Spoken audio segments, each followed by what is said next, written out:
Hey everyone, thank you so much for tuning in to Jasper's Game Day, part of Jasper's Game Week. This is a huge honor and deal to be a part of this really great thing. And before we meet the wonderful players that have opened up their hearts to this charity Into My Game, we're going to kick it back to Anne.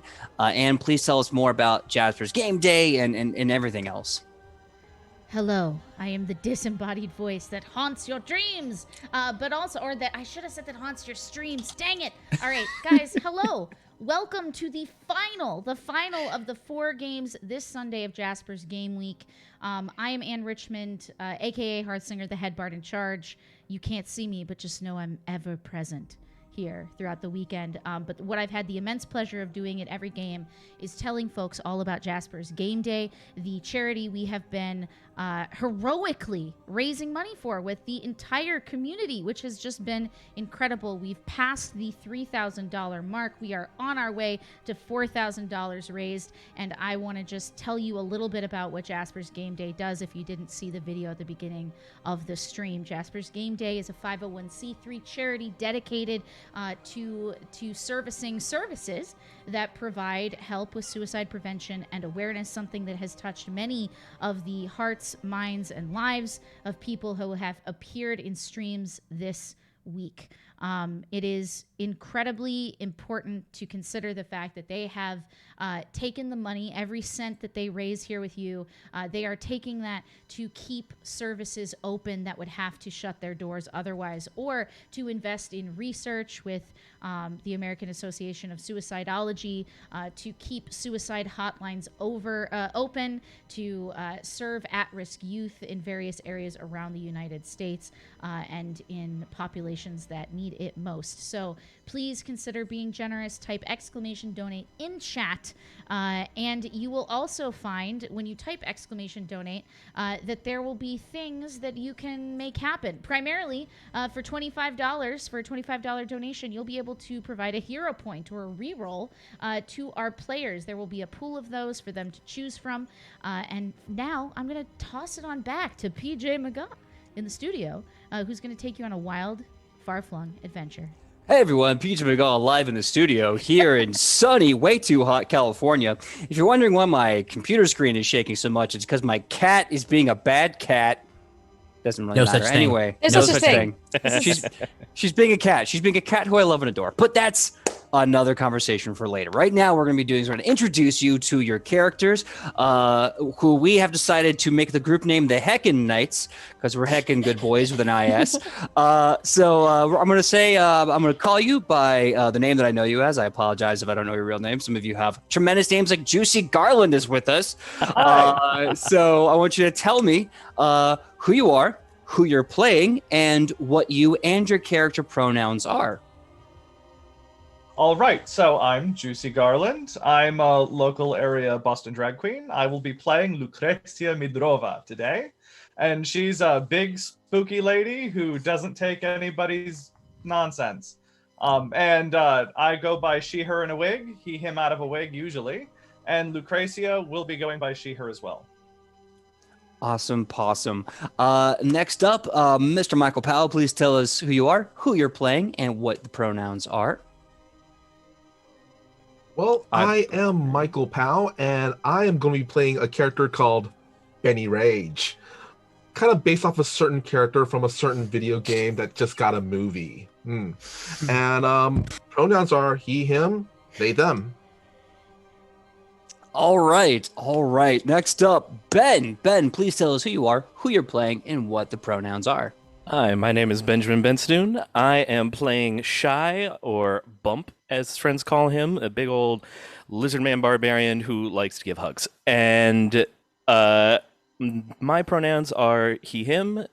Shy's pronouns are they, them, or he, him. Either way is good. All right.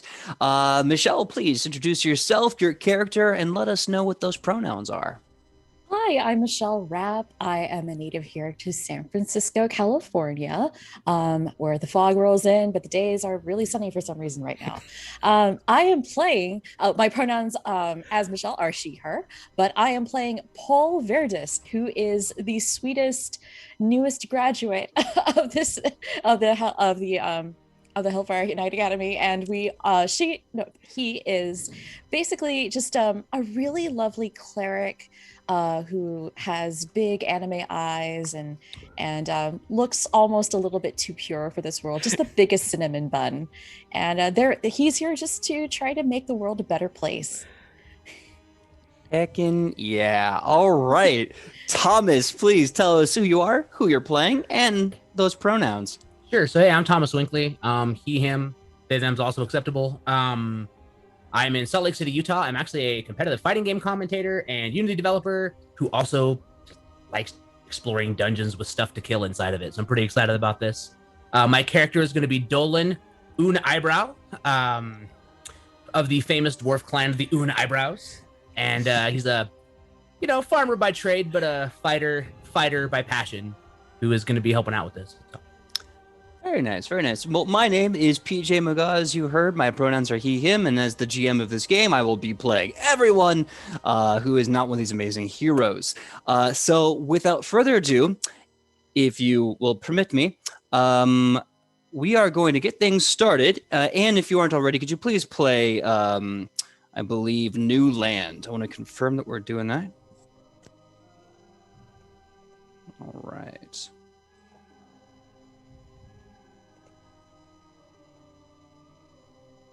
There we go. I can hear it live on the stream. I'm dual boxing. I'm cheating. All right. I forgot to mention Paul is human. Oh. Am I the token human? No, wait. Juicy, No, I think you're human too, right? No, Lucretia is she's a Dampier. I think I might be the only human. No. Are you human? I'm human as well. Benny Rage Oh. is also human. I'm also playing the playtest Magus. Oh, yes. Are you going to be putting on sunglasses? Maybe Those at are some 500 point. gold sunglasses.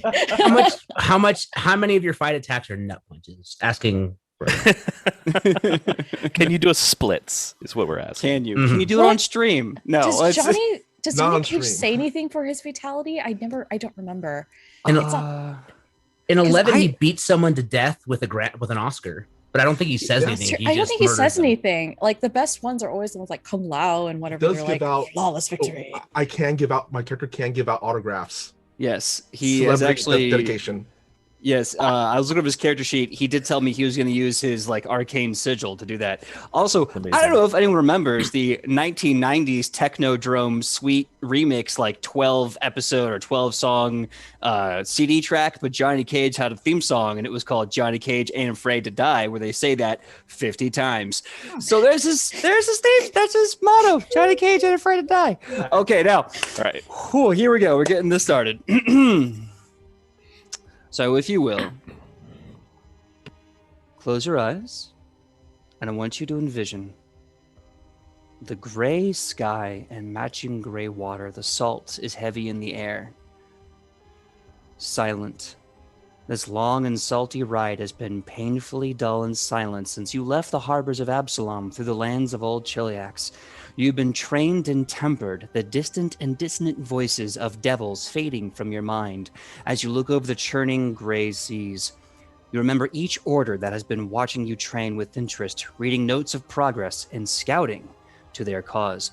You can see the terrors of this world that cause your jaw to set and your fist to clench, and you remember the colossus in twisted armor that gave you the first offering to join. Remember the last day that you were just some normal person. Now you're one step away from making what you hope could be a difference. The paralictor on the boat has never removed his helmet, despite moments of chanting, communing with powerful forces, and a whisper or two to errant shadows. He has never spoken to you. Any questions he seems to answer, he answers in silence, or a terrifying eyeless gaze at your direction.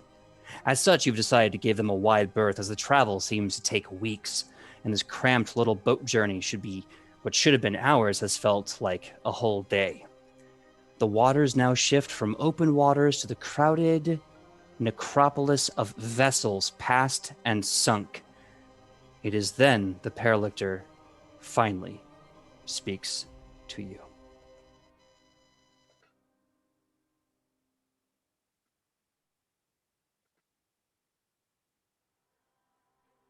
Stand. Be counted. We have arrived. I think Paul stands up and hurriedly brushes the crumbs off of his clothes as he tucks some cookies back into his pack. Are you sure you don't want any? Holds out a shortbread. I'd take a shortbread. Oh, yes, of course. Here you are. Oh, but thanks. Of course. Anyone else want a shortbread? I've asked him several times, but he hasn't said anything. Well, I'm just gonna leave this here. I think the reason he doesn't talk much is his voice is real scary, and people probably don't like him much. That's my guess. Just a guess, though. Oh. Just from across the boat, just like his giant fucking hand just kind of reaches and picks up with my claw, just like a single little cookie, and just goes, I think he smokes too much. Oh, that's not good. Well, I'm just going to leave a couple of pieces of shortbread here, and if you, I suppose we can stand to be counted now. That's exciting. So as you do this, the boat eventually moves through this kind of minefield of flotsam and jetsam and debris, and you finally duck. The mariner of the ship jumps off and kind of ties you off to port. You see yourself now within the Devil's Pier of a city known as Diabel. At this point, the Paralictor turns to you, one and all, and he speaks again. Congratulations, onagers and acolytes. Today is your greatest day, your last day. You have been given a task. Complete this task, and the world will know your justice. Your task, somewhere in the city of Diabel, is a profaned symbol. Heretics worship this fiendish idol. Find the symbol. Find the people. Destroy them both. Maleficarum will not be tolerated. From the back of the boat, you see a figure that just gets up, like, lets out a loud yawn, and from one of his pockets takes a comb. Seeing him kind of doing that's kind of a pompadour haircut, just like swinging up. About time. All right, buddy. Don't worry. We're gonna take care of this right quick, and yeah, you'll be seeing us soon. And yeah, let's be done. It's gonna be done. All right, boys and girls, let's get to it. Yeah. Do I know you? You look familiar. Oh my gosh. Paul drops the biscuit in his hand on the floor and just covers his mouth. It's like, you're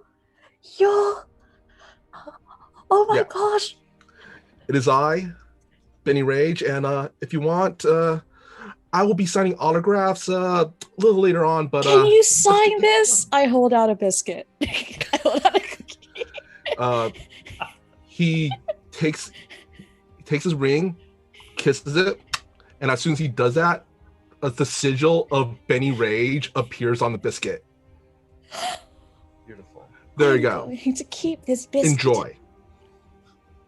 Paul just tucks the biscuit into like the pouch right next to his heart and is like so happy, like happy tears kind of well up in his eyes. Yeah. So Lucrece is gonna stand up and move forward and just simply ask, where should we go? Point the direction and we will destroy.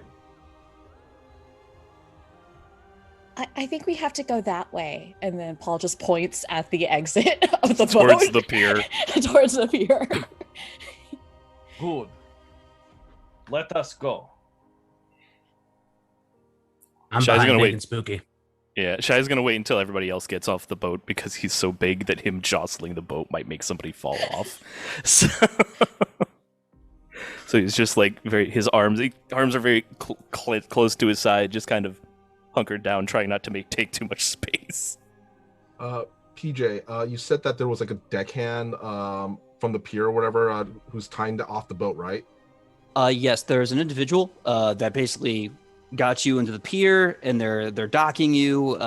They're coming back and they're getting money from Paralictor. You see, there's a whole bunch of other mariners and other dock workers around. When Benny gets off the boat, he reaches into his belt pouch, takes out a gold coin, and just kind of flips it to the dockhand. Goes, "Here you go. Don't spend it all in one place, and mark this day, the day you met Benny Rage." Paul follows in Benny's footsteps and then puts a little shortbread cookie next to the deckhand. It's like, here you go. Have a good day. And then just follows Benny. The deckhand looks at it and goes, this is keen. I like this. This is a good cookie. You know what would really make my day? If I had like, a little more than just a cookie, like, I'm just saying like a coin, maybe? No? I'm sorry. Just a second. And then he goes into his pack and then he brings out a gold foil wrapped cookie and then just puts it on and says, "There you go. Have a good day." And then like runs after Benny Rage. Just kind of, bloody hell, it's not a real way. It's a cookie again. Shy's gonna stand up out of the boat, full 6'10" height, and step out of the boat and just they're good cookies, and slap him on the back. Just for giggles, let's get some rolls here. Give me an athletics check to slap this fool. You know what? I'm gonna take my assurance. That's a 23. Assurance of a 23. Oh, we are in for a game today. Okay. So assurance, you're like, they are good cookies. Slap him on the back. The coin wrapped cookie does a Greg Louganis and just starts flipping out of nowhere and just doink right into the water. And he's there looking at his empty hands like, "Thanks, mate. Really appreciate the support." I'm just gonna hand him a cold coin and just go, "Just get more cookies." He takes the gold coin and he stumbles onto the boat, and the other guy has got this giant sack of coins and looks at the deckhand with the one coin, and they look at you. The Paralictor, by the way, does not join you.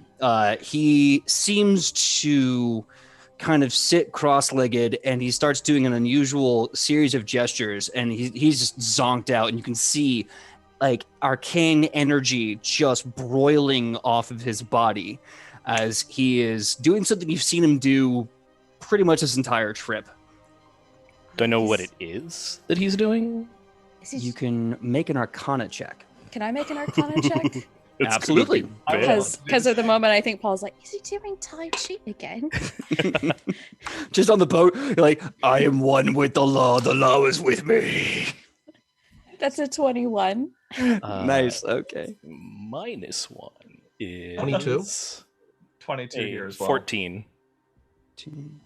All right. So those who got a 20 and above, which I believe was, hello, Simon, which I believe was Paul and Benny Rage and Lucretia. You've never been this brave. I've been doing 40 shows anyway. So my apologies. You realize that he is casting and persisting a spell. The 21, 22s, you kind of realize the spell is indeed of the school of divination. You can tell this guy is trying to, you get the vibe anyway, because what you know about divination spells, he's trying to keep tabs on you, remotely watch you, maybe even remotely communicate with you as you go about your graduation task. Benny looks at the Paralictor and just kind of does this. Make sure to get my good side. Right there. Right there. Paul just waves enthusiastic and is like, "Bye! Thanks for the ride!" He doesn't respond. He's just sitting there doing finger jutsus, just finger tutting. just tutting, yeah. Yeah, Quick question, PJ, because I didn't know we were actually arriving on the boat. I had bought a warhorse. Is it here or not? It'll meet you in the city. Okay. If you guys have any questions or anything about the Paralictor or for the Paralictor, we can retcon that to say you did that. If not, we can move on to the city proper. I'm good to move on unless folks want to. Yeah. Okay. All right. Yeah, I think we're fine. Cool. All right. So, Anne, if you could please play Green Tavern and show us the picture of the Snout District. Welcome to Diabell City. This city, just a few marine miles away from Absalom. Of course, the big city of Absalom. Diabell itself is a fun little city known for its trade and port town. Of course, the pearls of power that wizards love to use are sourced here directly from the fishing market and usually sold at Red Bridge Port. Sometimes, though, Red Bridge Port is known for wizard duels. They've tried to crack down on them recently, but you try telling a level 20 wizard not to duel, it doesn't go very well. This city is a massive little port town with different districts, different people, and it is your task in this city, in this urban environment, to figure out where these profaned symbols are coming from, who is praying to them, why, and do what you believe you have to do to do what justice demands. That is, of course, all up to your definition and your feeling. And of course, there is no set ending. There is no set path. The choice, my heroes, is yours. If I understand right, we got to find heretics. We got to kill heretics, right? That's what we need. That's what we're doing. That's our thing. Do we have to kill them? It's very messy. I'm here to kill devils. Yeah. It was explicit order. Yes. And he's scanning the district and goes, "Geez, what a hole!" And looks at the group. Honestly, it's probably some middling kids. Usually, these kind of things are. Well, we can't let them get away with it. Well, maybe if we just give them a real nice talk, we can maybe convince them that they should do something else, like flip cup. I hear that's very exciting. All right, so we could play flip cup, but when I was a youth causing troubles and getting away with it, my Uncle Sam took me aside and talked about how that they wanted me, right? They wanted me to be a good contributing member of society, and I didn't listen. And so he gave me a talking to, and I kind of look at my Warhammer, and it set me straight, if you catch my my meaning. No. So let's give him the Uncle Sam treatment. This is what I'm trying to tell you. Paul has never had a conversation like that with any authority figure in his life because he has always been the good boy. I get to see a bunch of Hell Knights. He's like imposing, horrific looking people going, "Now listen, Paul. You're doing great. Your heart's in the right place." All right. So I want to take a moment to remind my players, just moving forward, you all have 1 hero point thanks to the wonderful donations to Jaspers. There's a pool that you all can access at your own leisure of 2 hero points. You all have 1 and you have 2 over here. These 2 do not count against your total. They're just a little pool of hero points. So let's go crazy.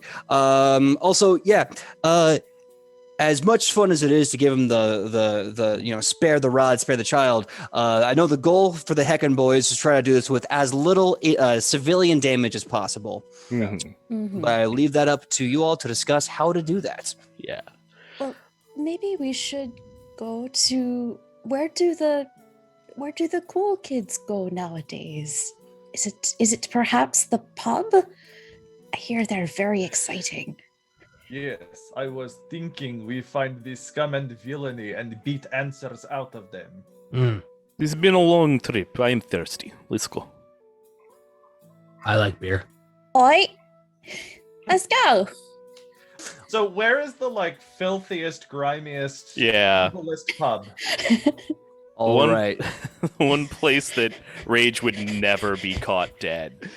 I'm so glad you asked. That would have to be The Tales, a dive bar catering to alcoholic dock workers. It stands as a makeshift Pathfinder lodge with no accommodations or library, where venture captains can meet, requisition resources, and find lodging. It's not a nice bar. Good. So All I'm going right. to paint a word picture for a second. I imagine Lucretia tall, pale, in black and red, and she doesn't quite walk so much as hover along the ground. like an invisible Segway, or like on a Roomba. Exactly. Shredded vampiric Roomba. Moving in the direction of that horrible, horrible tavern. The path behind you is like a little bit cleaner. Just, it's really hard for her to hide it for us.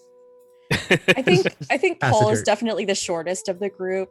He's only like 5'6", I think, and he's definitely like he looks a little out of place in his hellish armor, so he's just following Lucretia. Like, oh, this is exciting! Look at that, it's a rat. Oh, It's so right. big. Benny follows the group. He's actually he's that guy, basically grew up with a silver spoon in his mouth. Very, very punchable face, wearing custom armor from his family, and his hair is done up in kind of a mullet / pompadour. Oh, okay. You lost me for a second at the mullet, but then the pomp showed up, and I was like, I get it. Long in the back, pomp in the front. Got it. Classic saying. We have lost all inconspicuousness between the vampire Roomba and the pomp of bullets. And that, like, to be fair, like Hell also Knight got the- armor Yeah. is recognizable. It's like it's Daedric armor from Skyrim. You know what I mean? Oh yeah. Yeah. We're just a bunch of porcupine people. And when you're a 6'10" lizard man in Daedric armor, it's scary. You guys stand out like a fart in an elevator. You're just not subtle at all. So you enter the Tales. This dingy wooden dock seems to have dock bar seems to have the wood of its structure has been warped by the salt sea air coming out of the Devil's Pier, as well as just the overall abundance of merchant life here. You can see the wood is constantly warped, and some of it kind of pops out of the ground, snags on the wall. The tavern tables themselves are long style tables with chair benches for different individuals. There is a tavern counter by the back right where you see two people working the bar, door behind them for access to, of course, more booze and more food. There is a local competition going on. They don't really have singers. People have to kind of entertain themselves in the Tales. There is an arm wrestling competition and dart throwing. Games of dice being played. The question is, you are now in the tavern. The Tales, what do you do? perception check. See if anybody Yeah, I think perception checks are a good idea. conspicuous or anything interesting looks While kind of they do stands that, out. Dolan runs straight to the bar to buy rounds for everybody. Benny follows Dolan to the bar. All right, give me a quick second. I need to update the hero point pool. You were at 2 hero points. I believe, if my math is correct, you're now at 5 hero points in the pool. Oh boy. Folks, 1, 2, 3, 4. Oh, we are gonna love this. Just gonna Gonna crush crush it. it. I think all right.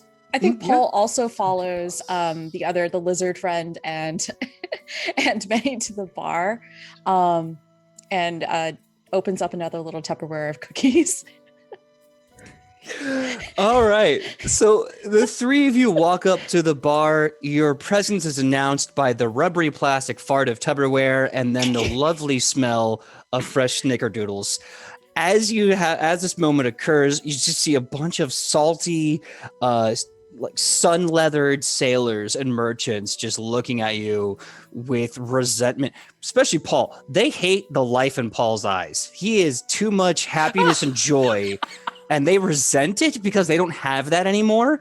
The person working behind the counter is just kind of doing the stereotypical cleaning the mugs and, getting from the draft and how can I help you, you three folks today? Welcome to the Tales. We're not the best bar.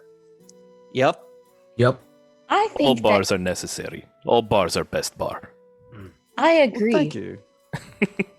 Would you like You, a cookie? They're real good cookies. You should Just take one. Hate him the whole boat ride. Loved him. Cole Yeah, bakes like 10 dozen cookies for this trip. It's half of the bulk in his backpack is just cookies. It's just cookies. I love it. Like armor, shield, mace, cookies. I'm gonna need a round plus 2 of your finest ales, please. The finest you've got in the building. The best stuff. The good stuff. Right, the finest ales that we have here at Diabella. In the tails, the finest ale. The finest ale. The ale. All right. And he just pours 3, slides them up. And he's gonna look at the ale that he gets served like very, very sus. And just Cole just drinks it. Just chugs the whole thing down. Very All right. cute boy, just chugs the whole thing. Give me a fortitude save. Yeah, give me a fortitude save. I 100% can give you a 40. I have a plus 11, so I'm okay. Ooh. I get a 29. Oh. As you drink this brackish concoction of salt water and sort of like a barley soda, you feel the warmth of your body, and you don't know if it's because the alcohol is starting to tingle or if it's because your body's trying to reject it. You're not drunk. You're just regretting the choice to drink this stuff.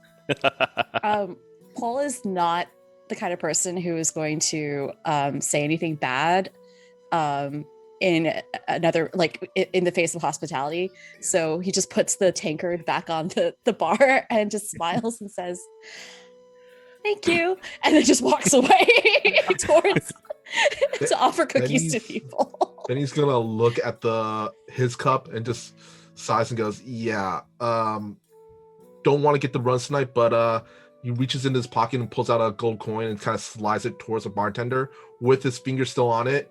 So we're gonna, say someone needs some information, who should someone go to? Well, I suppose that depends, stranger. You come walking into my bar flashing your big gold. What do you want to know about? I mean, I may know, I may not. I don't want to get in trouble.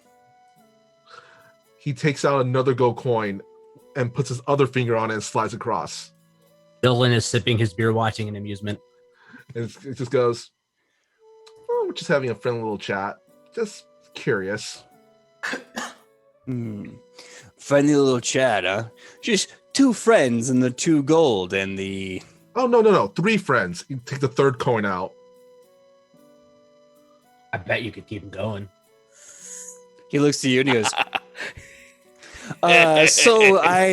listen, I'm just a humble bartender in this really bad bar.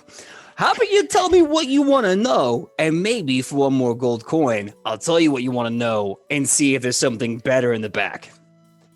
Well, say some people are looking for some, let's say, we'll call them artists, who, well, let's just say, may not do the exact type of art that most folks approve of. And he puts out 2 more coins. So that's a total of 5 coins, 1 under each finger. Secret artist sounds really expensive. All right, give me a diplomacy check. May I aid? Absolutely. Roll a diplomacy check as well. Depending on your roll, I'll give him the bonus. Okay. How many aids can be given? Yeah, how many aid aids? actions I can be given? think there's no real limitation. Of course, the maximum bonus is a +4. So in theory, you Okay. can all aid them. I'm rolled gonna- a 28. I'll give him an aid. The cookie that I left on the counter should hopefully maybe be an 8. I love it. I like to play cookie in defense mode for aid, please. 26. 26 on the cookie. What's the aid action based on? Is it just a straight roll? Yeah, just a related roll. So for you, it'd be diplomacy. Okay. Then that's... By the way, Paul Yes. has gone over to some of the sailors who were giving him like stink eye earlier, not understanding that it was stink eye, and is offering like cookies and also like wanting to see if he can help with like any ailments. Okay, put a bookmark in that because I have Yeah. to make a separate diplomacy check for that. Oh yeah, But for sure. 16 for aid. 16, 28, 26. What was yours? 17 for me. 17. Okay. I will basically give that all to all of you. You now have a +4, Michael, on the diplomacy check. Okay, that's a grand total of 30. Jesus. Yeah, so Michael doesn't roll low. No. When we do shows, Michael's like, oh, I only have a +20. I got like a 42, and it's like, how dare you, sir? I know what kind of rolls I need to make. So you talk to this gentleman with the coin, and the bartender kind of stops for a second. And he goes, all right, so like artists, special artists, are we talking like fresco paintings? Or are we talking like fresco paintings? Like really heavily hinting Spooky frescas. spooky frescas. All right, now listen. Coming this Halloween. Spooky Fresca. Now that's an awesome stage name. I'll save that for later. I thought Fresca. Fresca was the name of a soda. It is. I was trying to find some fresca joke like for No the worries. soda in my head. I couldn't. But now I'm find just it. thinking like Spooky Fresca coming to your grocery store this Halloween. Halloween Frescas now with more flavor. Stacked in the Pumpkin shape of a spice fresca. pumpkin. Pumpkin Oh. Pumpkin spot. Oh, that Now actually you're sounds speaking good. my language. That actually sounds really good. Anyway, so they pull the 5 coins off the table. They pocket them immediately, and they say, I don't know nothing about no artist, but what I do know is that there is sort of an unfortunate part of Diabel known as the Underdock. It's where a lot of, I guess you could say, less than scrupulous scruples are made. But before you go down there, you have to know the consortium owns all of it, all right? Business coming in and out, and even stuff that's a little less savory, they have a finger in it all. So if you're going to go to the Underdock, Underdock, then I recommend maybe talking to the consortium first. But that's your choice. You can go down kicking doors, or you can talk to the people at top. I'm just a bartender. Benny My- looks through the group, goes, well, as they say, like my daddy always told me, money talks. So, what say y'all? Paul's in the corner trying to charm sailors. So Lucretia's just gonna. Lucretia's gonna lean over to the bartender and just go, "Who might we talk to?" Well, let's see here. I don't really know who works in the Underdocks. That's the whole point of being in the Underdock. It's very, Like secretive. you can't see their face because it's dark, or No, it's like, you got normal docks, where all the boats Yeah. go, and they Mhm. got Yeah, the dock boats, under docks. that dock. Yeah. Good question. Yes. Is this Last underwater?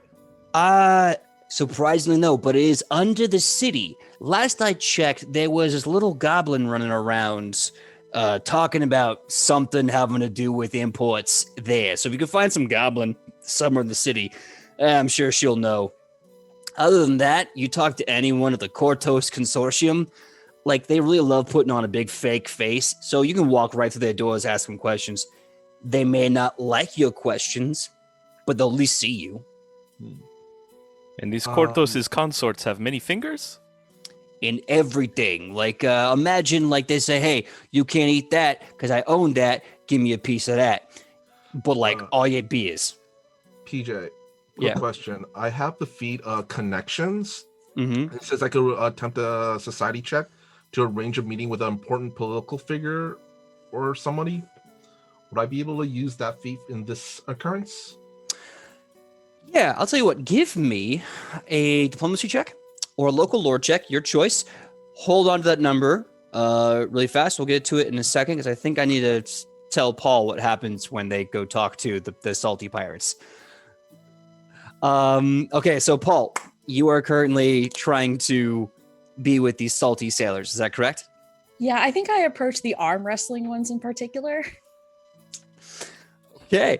So you see two, like their hair is a kind of blonde white, just made very white from the constant sun and salt of the sea, skin leathered from the sun, and they're just like gripping each other, just one of them puts their hat backwards and then it's just going for it. Slam! Where's my money? It's on the floor. You knocked it off when you slammed me fist, and they're yelling at each other. Paul is just like clapping in absolute enjoyment and says, "Oh, this is so exciting! I'd love to go next." They look at you. They look up and down, and they go, "Little man wants to get wet on the deck. All right, fine. You're playing the winner. That'd be me. Go in the chair there, and we'll see what you got." All right. I roll strength, I'm guessing. Athletics. Athletics. Yeah. Okay. And I'll let this be basically against their fortitude DC. Okay. How's a 20? What's 9 plus 6? Stand by for math. 15. Okay, so that's a 25 because I got 16. Yeah. So this, you can feel this, like the sailor's hand with fingers like rebar, like they're just like iron strong and tight, grip like a blacksmith. But it's all grip strength, no forearm or nothing. Because the minute they grab you and they start moving you, like he's not moving you anywhere. And then you just start overpowering his grip. He's looking at you with a clear confusion on his face as you're just taking him just down. Just smiling the whole time, just like, Yay, this is fun. After you pin the sailor, he gets up and he goes, "Now, best 2 out of 3. Put the money on the table. We're going again." He throws some gold coins, or well, really like a couple silver pieces on the table, and he's like, "All right, best 2 out of 3. Come on." Can we see this going on? Yeah. Oh, I'm I'm gonna look walking over to- over. I want to look over to Alright. the bartender and say, "I got 5 gold on the little one." all right, guess I'm rolling again. So I'm just gonna walk over and stand behind Paul, just like this big smile on my face, just Yeah, go ahead, roll again. just very happy. That's a Then he 24. slides 10 more gold coins. Goes, same on a little one. Okay, so you start putting into the till, and the guy is just like gripping so hard, and then just going horizontal as Paul, just effortlessly, like Kid Goku, just like, "Oh wow," just owns this sailor. He is like Matrix bending on the table, snaps back up, and he goes, "No, no, you're cheating. I at can't this prove point, it." No. Paul just says, "No, you're really strong. I think you're really strong. Actually, if you want, you can just have the gold. I just wanted to. You seemed like a really cool person, and I just wanted to just try this out. Would you like a cookie? I'm actually in town looking for So- some people." Lucretia sees the like powder keg that's gonna light shortly, and she would like to quietly go to the corner of a room where no one can see her and cast message to send an insult to the other guy Okay. about his mother in the voice of someone else from another side of the room. All right. Because we're using it as basically a charisma-based check, let me have a deception check with that.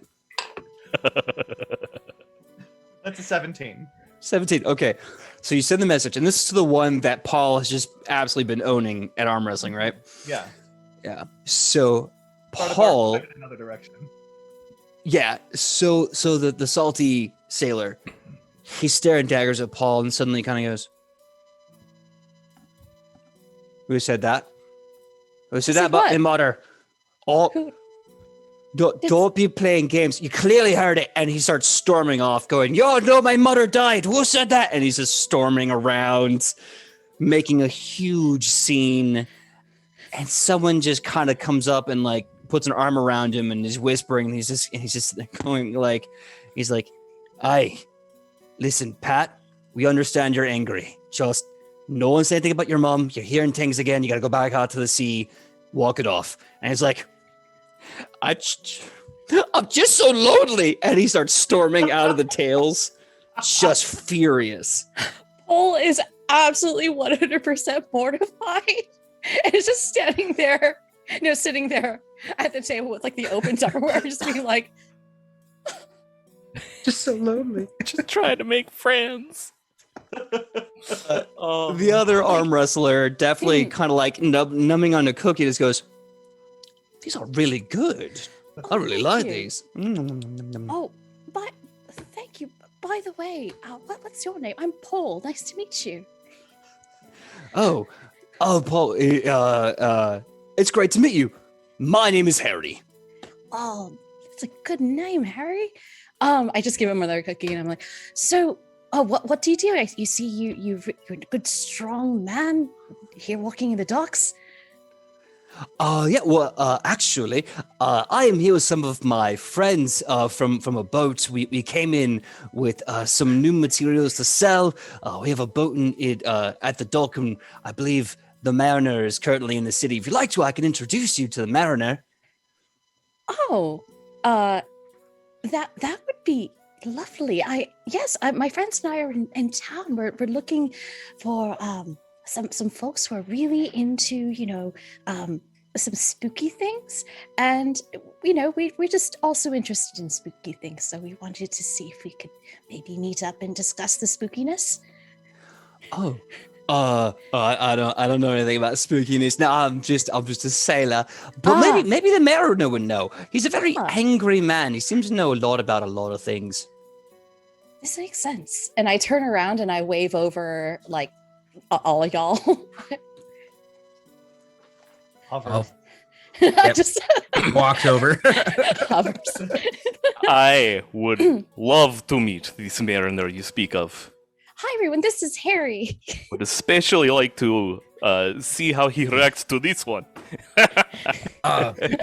Lizard, I got you a beer. Big Thank Spooky, you. I got you a beer. I have 3 beers. Harry, you want this beer? This ragey guy doesn't like beer. You can have this beer. And then I've got 2. Oh no, it's okay. I need to be clear-minded. After we're done, we're probably gonna hit the waters again, and don't want to sail drunk. This is wise. I remember- The runs. Yeah, no, I remember once I heard about 2 boats colliding because one was drunk, and that was just a bad thing. Cost a lot of money. My mother was on that ship. Would you like another cookie? I'm going to award the player a hero point for exposing some of their edgy backstory.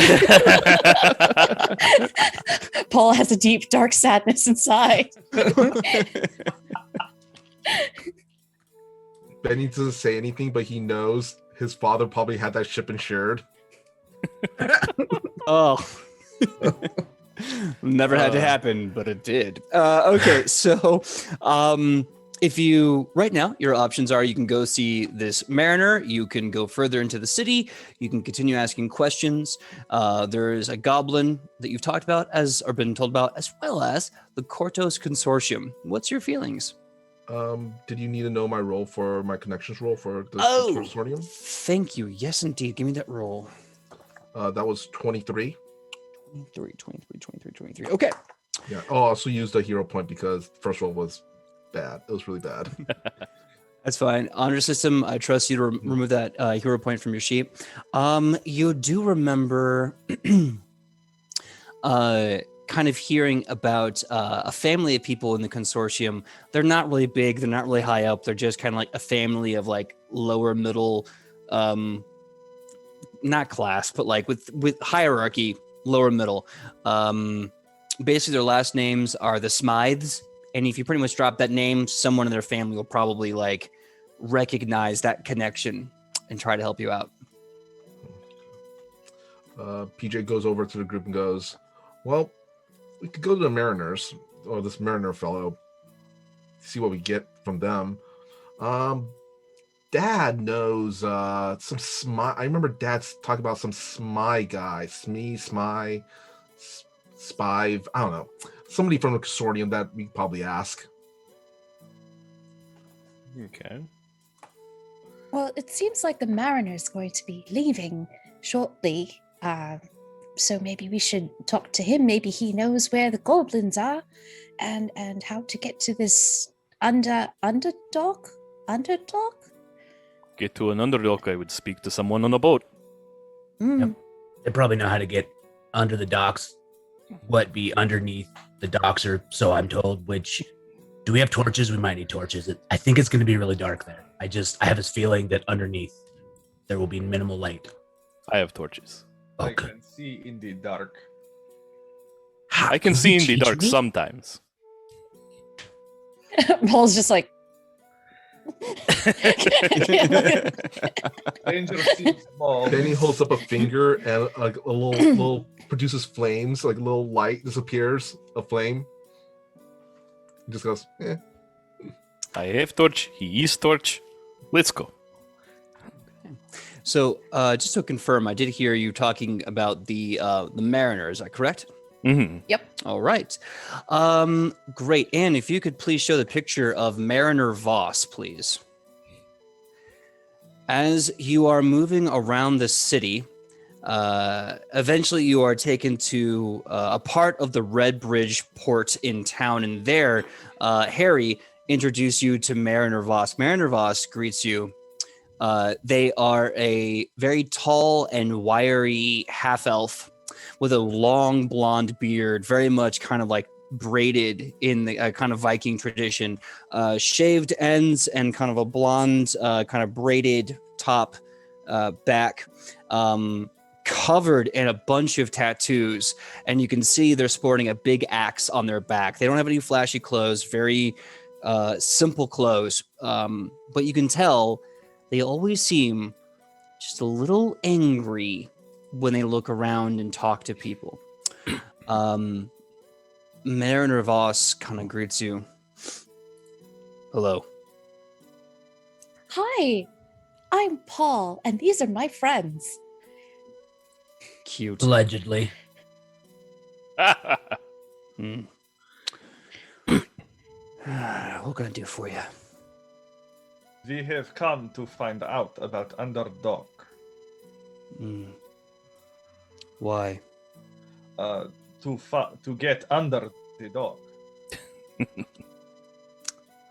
Goes without saying. What's We your come in business then? search of people who are trying to consort with things that they should not be speaking to.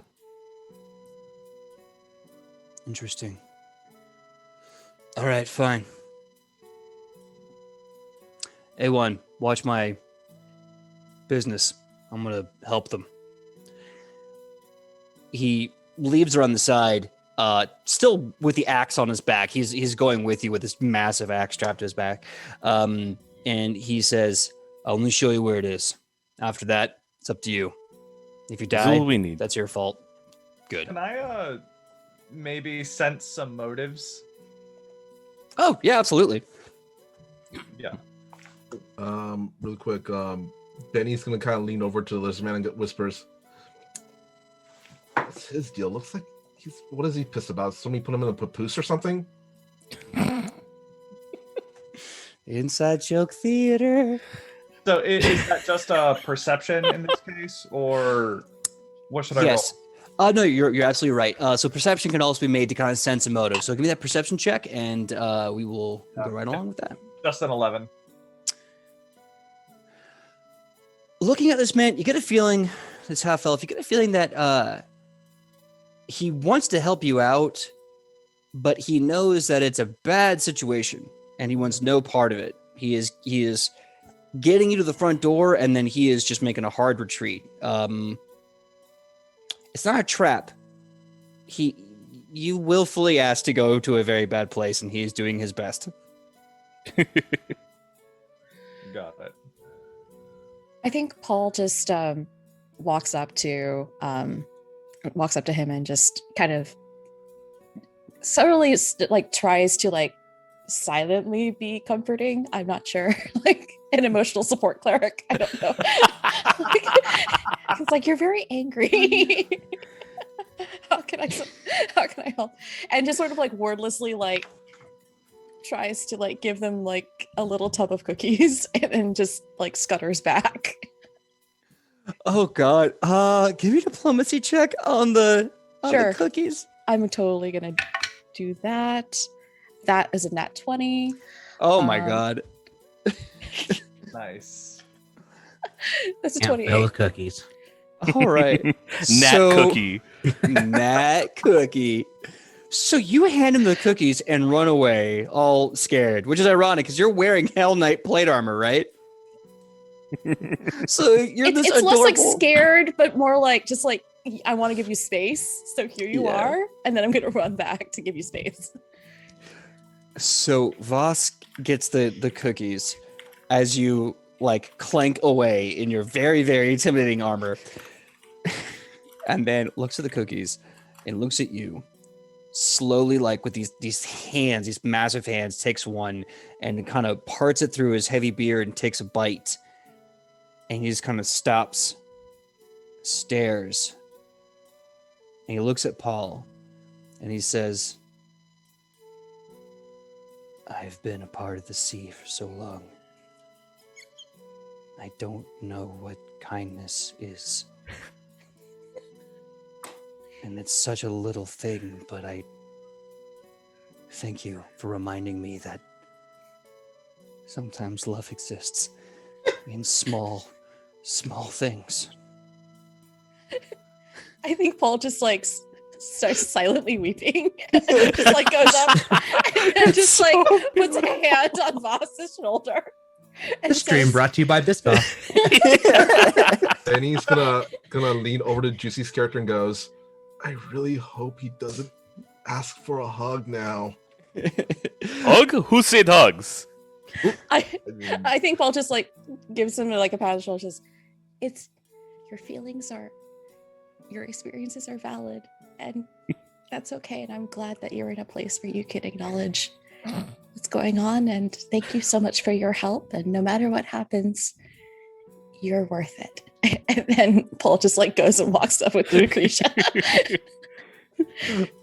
So Voss is just staring at this cookie. He tries to pat your head, but you're already gone, and he just stares at you like a balloon lost in the sky, and he just slowly turns around and then just walks away. A complicated cocktail of feelings. I needed to see how those two ended up interacting. Beyond my hopes. I just love that there's this cleric who's like, the real power is cookies, and you're just gonna win the whole.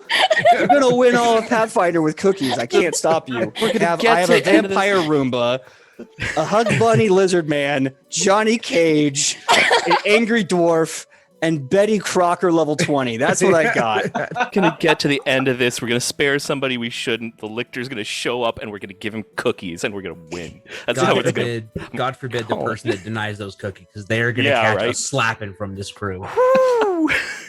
I'm sorry. What did you say to my little cleric friend? Really Man fast. doesn't like cookies. All right. I love two things: hugs and cookies. And if you take what I love, so help you. Really fast. Before Voss is gone, does anyone have any questions about the Underdock or anything else before he leaves? Yeah, I would like to ask if he has any idea where we should go or who we might need to seek out. He thinks about it, trying to get himself back to reality and away from the cookie bliss that he's experiencing. And he says, I've been given an invitation. I'll never go there. But I met this one goblin. She seemed to know a lot, more than she should. Her name is Hush. She's probably running around somewhere. She's very skittish. If you see her, if you can get your hands on her, she'll know everything. Well, as much as they'll tell anyone in the Underdock. Okay, thank you. Okay. Very good. Thank you. Right. Is that a snickerdoodle? Oh god, it's a snickerdoodle. And he walks away.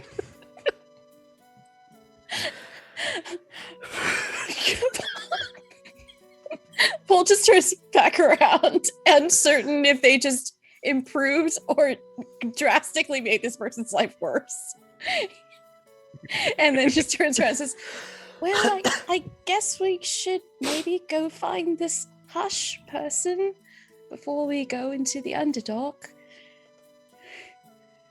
Does make sense, yes. Mm-hmm.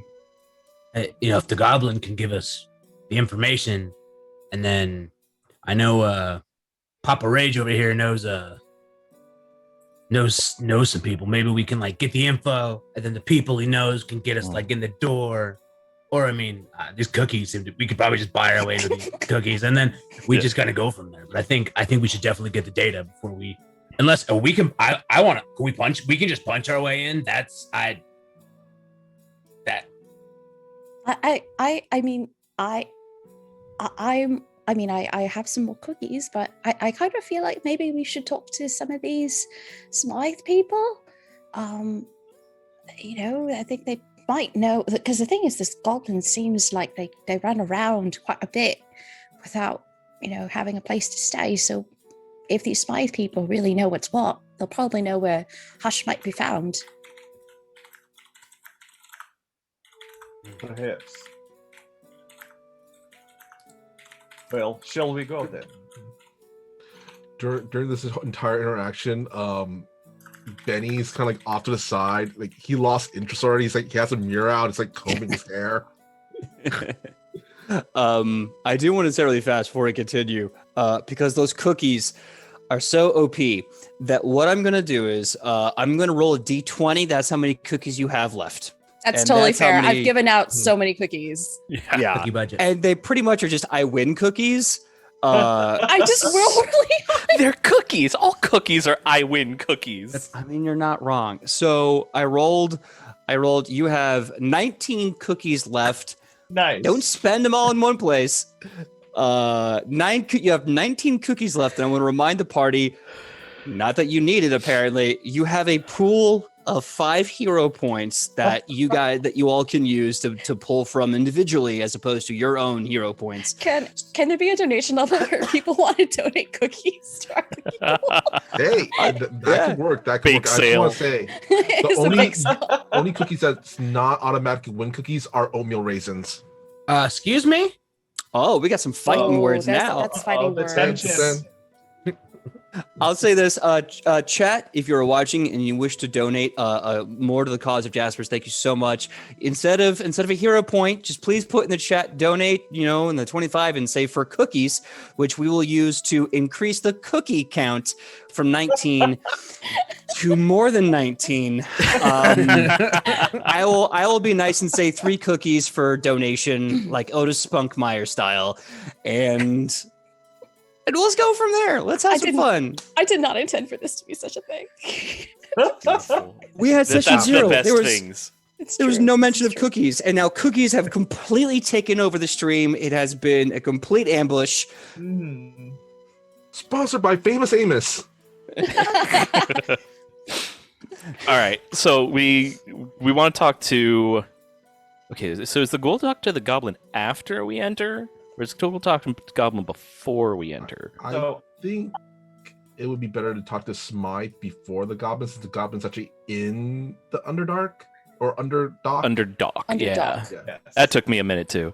Yeah. But the okay, yeah. So we need to talk to the Smites to get us into the Underdock, Mhm. and then in the Underdock we need to talk to Hush in order to get info on who's doing the hoochie coochie with Yeah. demons. Who's playing a fantasy Banksy? Yeah. Yeah. Okay, let's go. And then in the interim, I do have a question. Is it possible for me, like, I want to know if I know anything about this kind of sort of communication with demons. I'm looking for an excuse to roll an occultism check. Like, is there anything I can glean from my own knowledge about what they're doing to figure out if that can help us get somewhere and or interrupt them? Like best, like are there ley lines? Are there locations they'd have to be putting these sigils? Or Mm-hmm. Yeah. PowerPoints. Absolutely great question. I believe occultism usually kind of in Pathfinder Second Edition goes from more of things more like Lovecraftian, Cthulhu, cosmic horror genres information. If you want to, you can make a religion check for the fiendish information. Oh, can I? I have a plus 13 to religion, so I can, if you want, I can make that roll. And I don't know, just wanted to offer that up if we wanted Yours to. is better, so go ahead. Okay, if anyone wants to give me the aid action, I'm always down. I will aid because we can chat about it on our way there. Sweet. I can provide aid as well.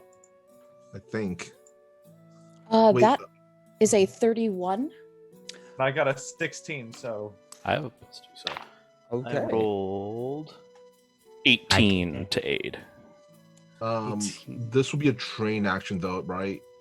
You have to be trained, I believe, to be trained in religion to be able to aid. Yeah. Oh, Well, never mind. I got I got an improvisation, so I don't think I can do this.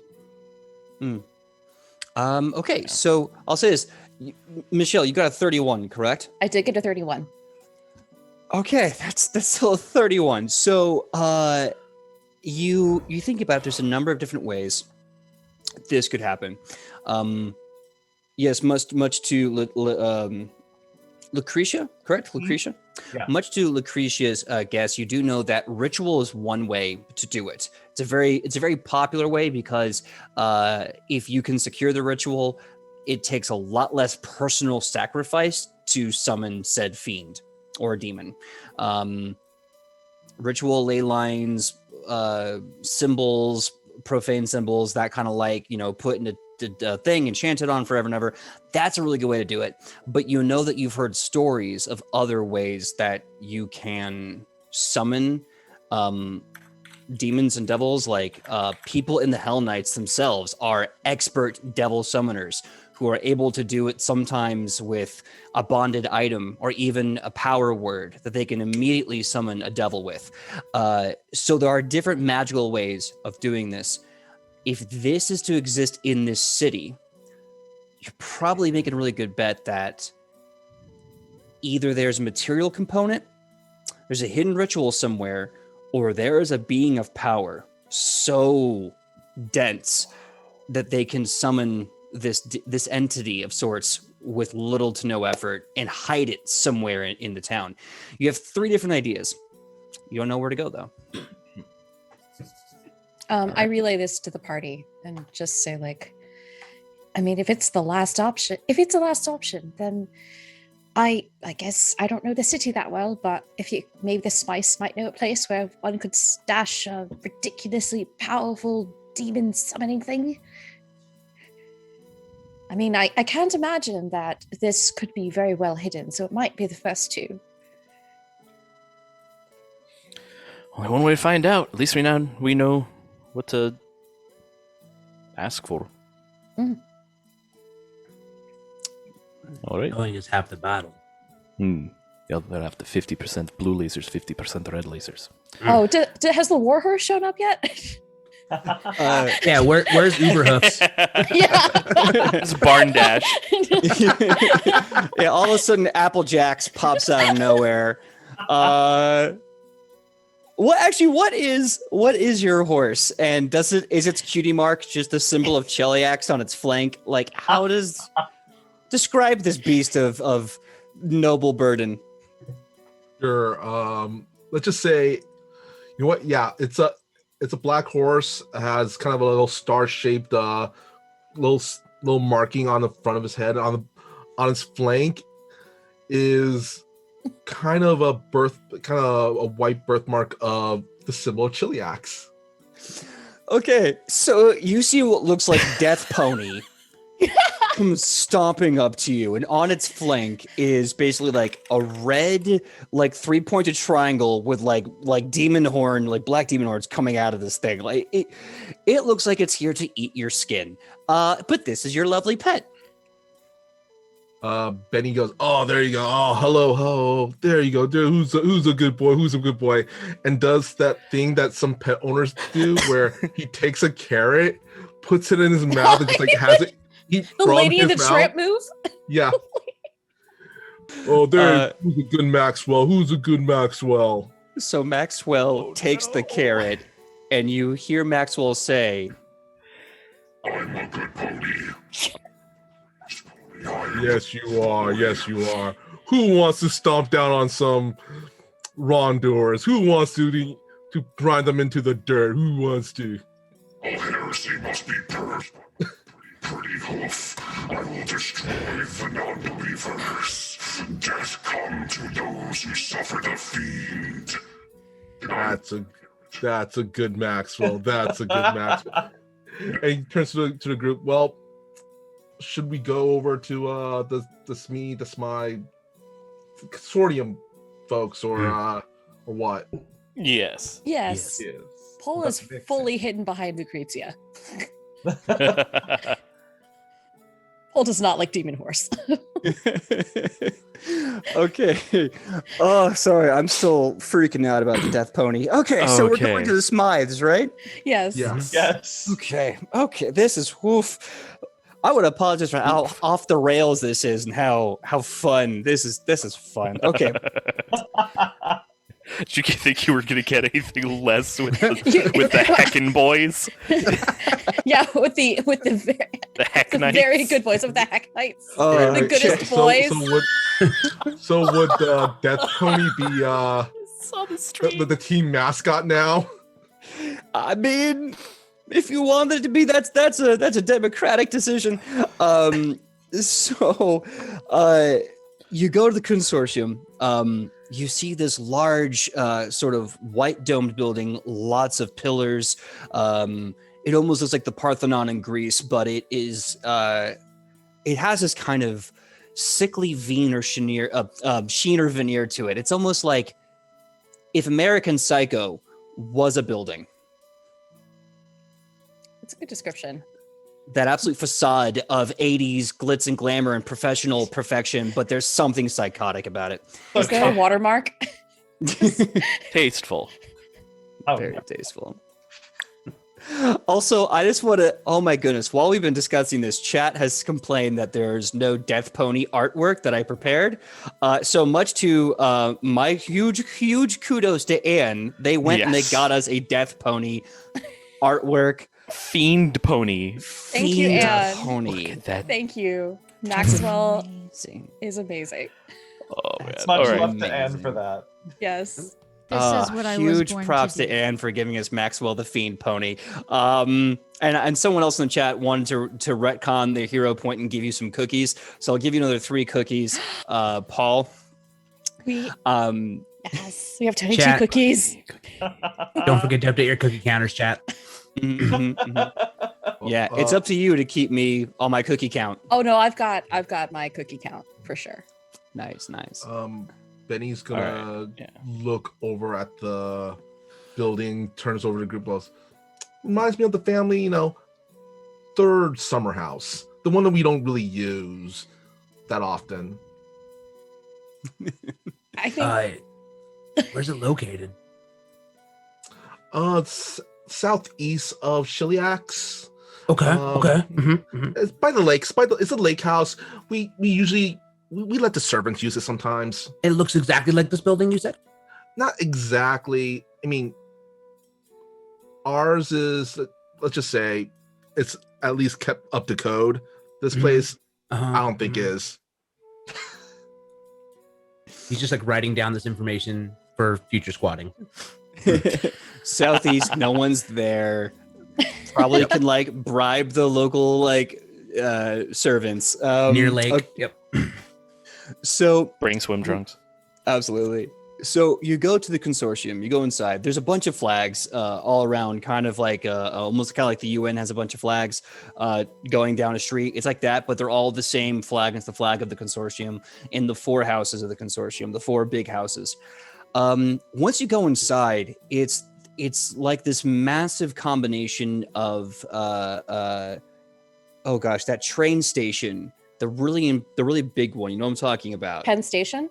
Thank you. Mhm. It's like Penn Station and like a Capitol building combined. You have marble flooring that makes every foot click clack echo, and you see people running back and forth, and you see some people in much nicer clothes walking, talking business, and throwing a few coins to someone who shined their shoes. You are now in this epicenter of money. Not so much business, money.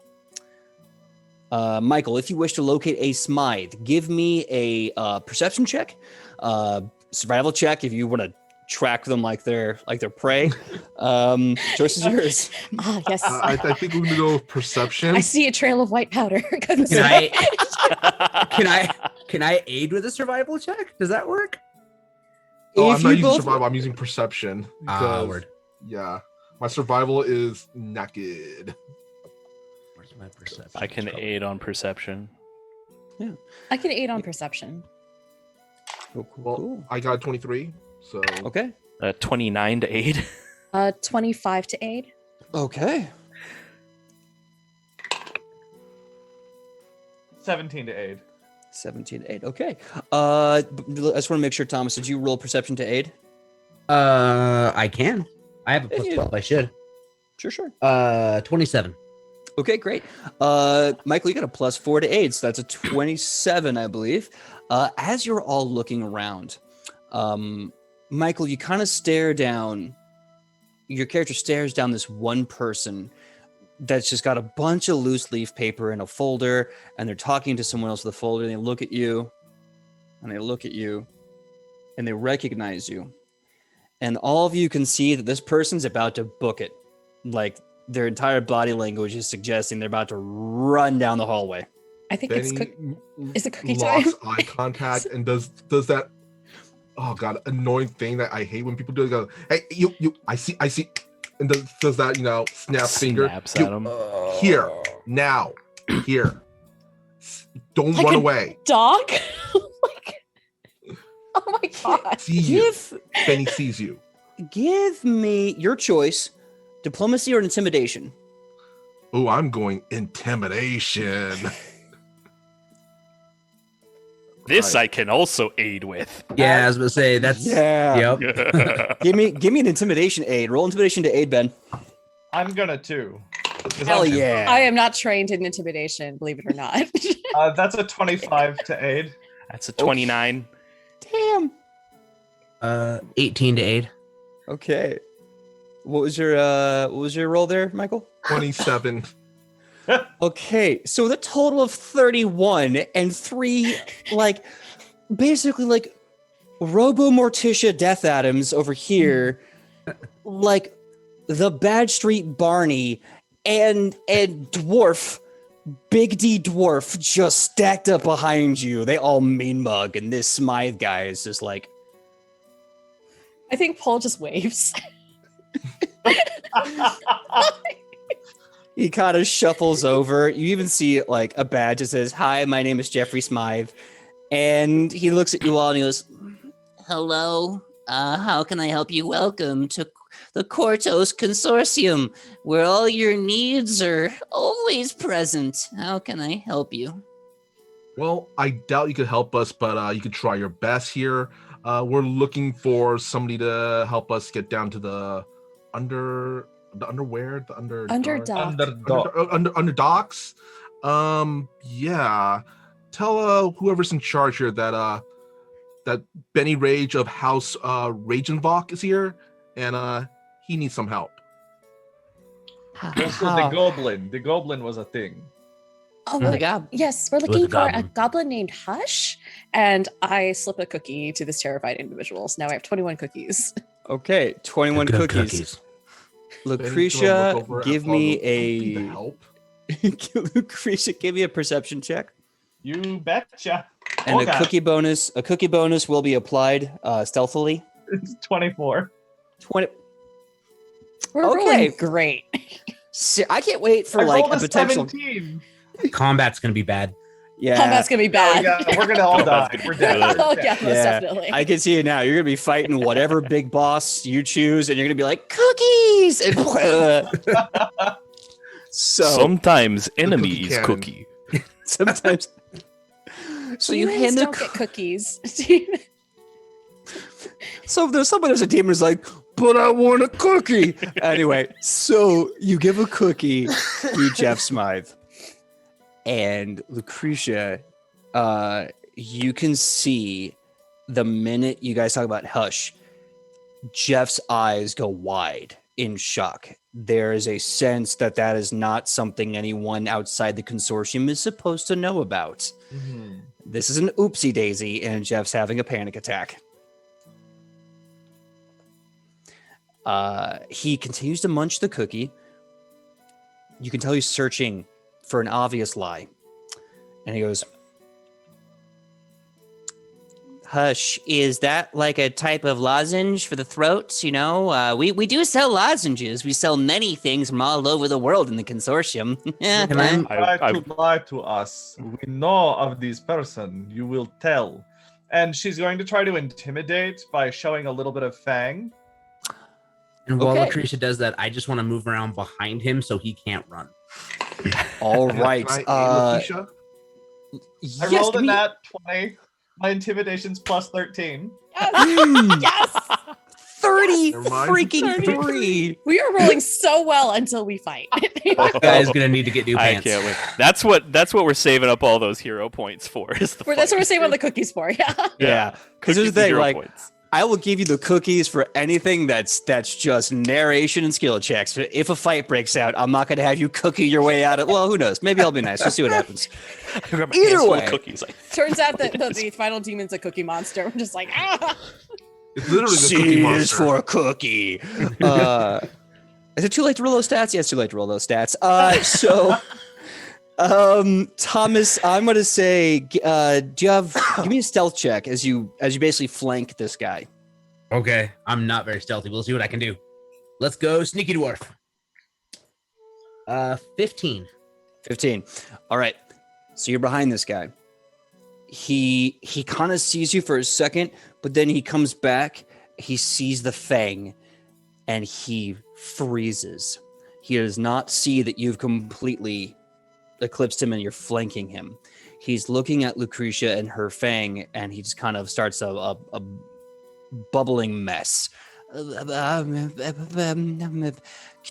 Could you repeat the question again? Yes, there is goblin named Hush, and we need information to find. I think Paul puts like a good, like a hand on his shoulder, like playing good cop, bad cop. Kind of. It's okay, Shy puts a hand on the other shoulder, but it's like squeezes. just squeeze a little bit. And he's just making this gesture. He doesn't even squeeze. He just lets the weight of his hand go. So it's like, aw. Jeff eventually is able to stammer out that Hush is one of the agents of the Underdock, one of the many that the consortium hires to move their illegal and counterband items through the Underdock and into the markets. They've been moving a lot of stuff recently. They've been moving, of course, drinks and inhalables and other things, as well as relics and icons and items from all over the world. And they have this whole thing going on. And he says that Hush, if they're not the Underdark, they're probably somewhere in Red Bridge Port on their break, just trying to enjoy the day. Normally, Hush works at night, so since it's not dark out, you can probably still find them. Thank you. Thank- And then Enjoy the rest of cookie. Very well said. I am glad that you have pledged to donate to our cookie drive. I say that very loudly. And I just give him like a little back massage, quick pat on the back thing. Yes, in fact, they are made with 100% real Girl Scouts. We use double the butter too. Paul is very confused because he made the cookies. It's like, yes, butter. What are girls? What Girl Scouts? Are they scouts? But they're little girls. As we walk out, like Paul's just asking the ingredient. It's like, what is Girl Scout? You see Absolutely. Jeff Smythe just walking away, going, "This has awoken something new in me," and just kind of walks away. As we're all leaving, Benny's still looking at him and going the whole gesture. Eye on you. Eye on you. It's the Sokka. Did the horse walking come away, in with like- us? Water tribe. Death Pony. Did Maxwell come in with us? Is Maxwell also with us? I'm gonna say Maxwell the Fiend Pony is outside. Like when you park your car or you tie Yeah. your horse. Tied He's up, yeah. outside there. Yeah. PJ, can we recon and say that Benny valeted him? Valet.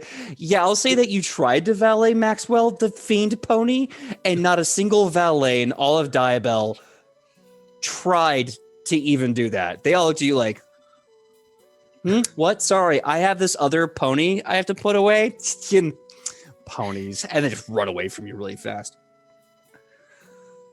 So you have Maxwell. You know Hush is at the Red Bridge District.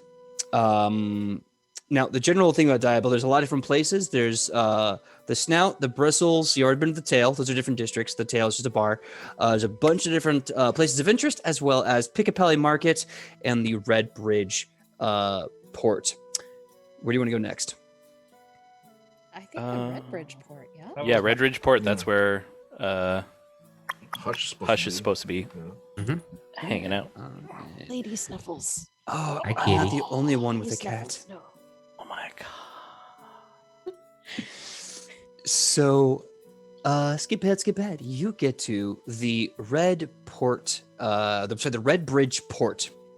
You kind of re-bump into Mariner Voss, who's still having an emotional moment because his cookies have reminded him of something so pure and so innocent so long ago. But you are now at this port. He does grab you with an iron grip to one of your suits, and he says, "If you ever need to leave this horrible life behind, I'll be very happy to take you on my boat and just take you to the ends of the earth." Okay. Thank you. It's the reason we keep it around. His best thing. Cookies. How far is that? How far The ends is of the earth? Yeah, just like I'm not a smart man, but it seems far. But do you know the number? Does anyone have a pre-existing lease? Voss just says, "It's the end of horizon in one extra day. We don't know. We just keep chasing it. We seem to end up in all the same places. Makes me wonder. Me Oh, too. well. If you ever want to join my boat, we have need of strong hands." All right. I'm going to go do lifting stuff. I don't know. Yeah, Voss walks away. We're gonna do Hell Knight stuff now. Okay, have fun with To go do Hell Knight stuff with my Hell Knight friends. Just some Hell Knight tings. Just gonna, yep. Gonna have some Hell Knight fun. Hot Voss. Oh my god. Okay. Everyone give me a perception check as you're now in the Red Bridge Port. And if that, let me check. Yes, there it is. Perfect. It's an 18. Did not roll too well on that. 18. Okay. 19. 17? That is 19, 30. 17. 30. Ooh. Okay. What she 16. wins? 19 and Okay. 11. All right. Really fast. Anne, could you please put up the Morel image as you have stumbled into Marshal Morel, the lead of the town guard, who is looking around the port. You notice this tall, large-bodied man with a very amber skin tone. Has kind of like just normal brown eyes, nice high and tight haircut, a very short haircut with a really big beard, 3 horrible scars going across the side of his face. He's got this big shield that he kind of keeps both hands and the other side kind of hugged to his chest, and he's walking around just, "Ma'am, sir, Mix, good to see you. Be safe. If you need anything, just call the town guard." Good to see you all. "How can I help you? You seem..." "Oh, I can see by your armor that you are visitors." Yes. Hi. Name is Shy. I reach out a hand for a handshake. A giant gauntlet hand grabs yours by your hand and goes, "Pleasure to meet you, Shy. My name is Marshal Morel. I'm the Marshal of the Guard Forces here." Pull him in and pat on the back. How are you doing? It's just With this that- bro hug. Yeah, it's the one-arm bro hug. With the awkward realization, he then quickly joins you in the bro hug, and it becomes like a nice bro fist hug moment. He pulls away. "That is a solid hug. Good listen, folk. It's a pleasure to see you in the market. I'm very sorry.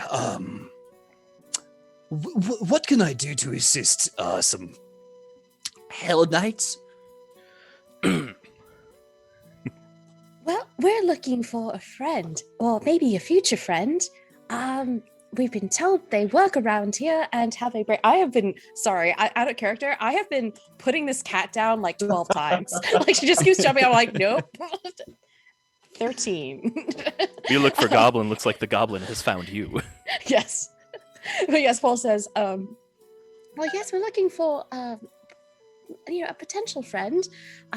She's a goblin and they are probably on their break right now. I hear their name is Hush. You see a polite quiver of the lip as the brow furrows at the name of Hush, and Marshal Morale goes, I don't judge harshly Hush's position in the Underdarks. I don't approve of it, but I just wish that goblin could make some better choices. Working for the Underdark is not a very legal and safe position. I understand it's hard to see people make bad decisions. Yeah, I try to protect everyone in the city of Diabel, and unfortunately, as it goes, I can't save everyone, especially from themselves. This is true. Well, do you know where we could find her? Perhaps try to keep her from making poorer decisions? 2 ideas spring to mind. Maybe we can workshop it. First idea, she is a little skittish. I bet that if we were to just shout her name really loudly, she'd scurry out like a cockroach. Problem is, we probably have to chase after her. Secondly, just look lower. Shy goes into just like a full heels on the ground Slav squat and just starts just kind of panning around. All right, give me a perception check with a +1.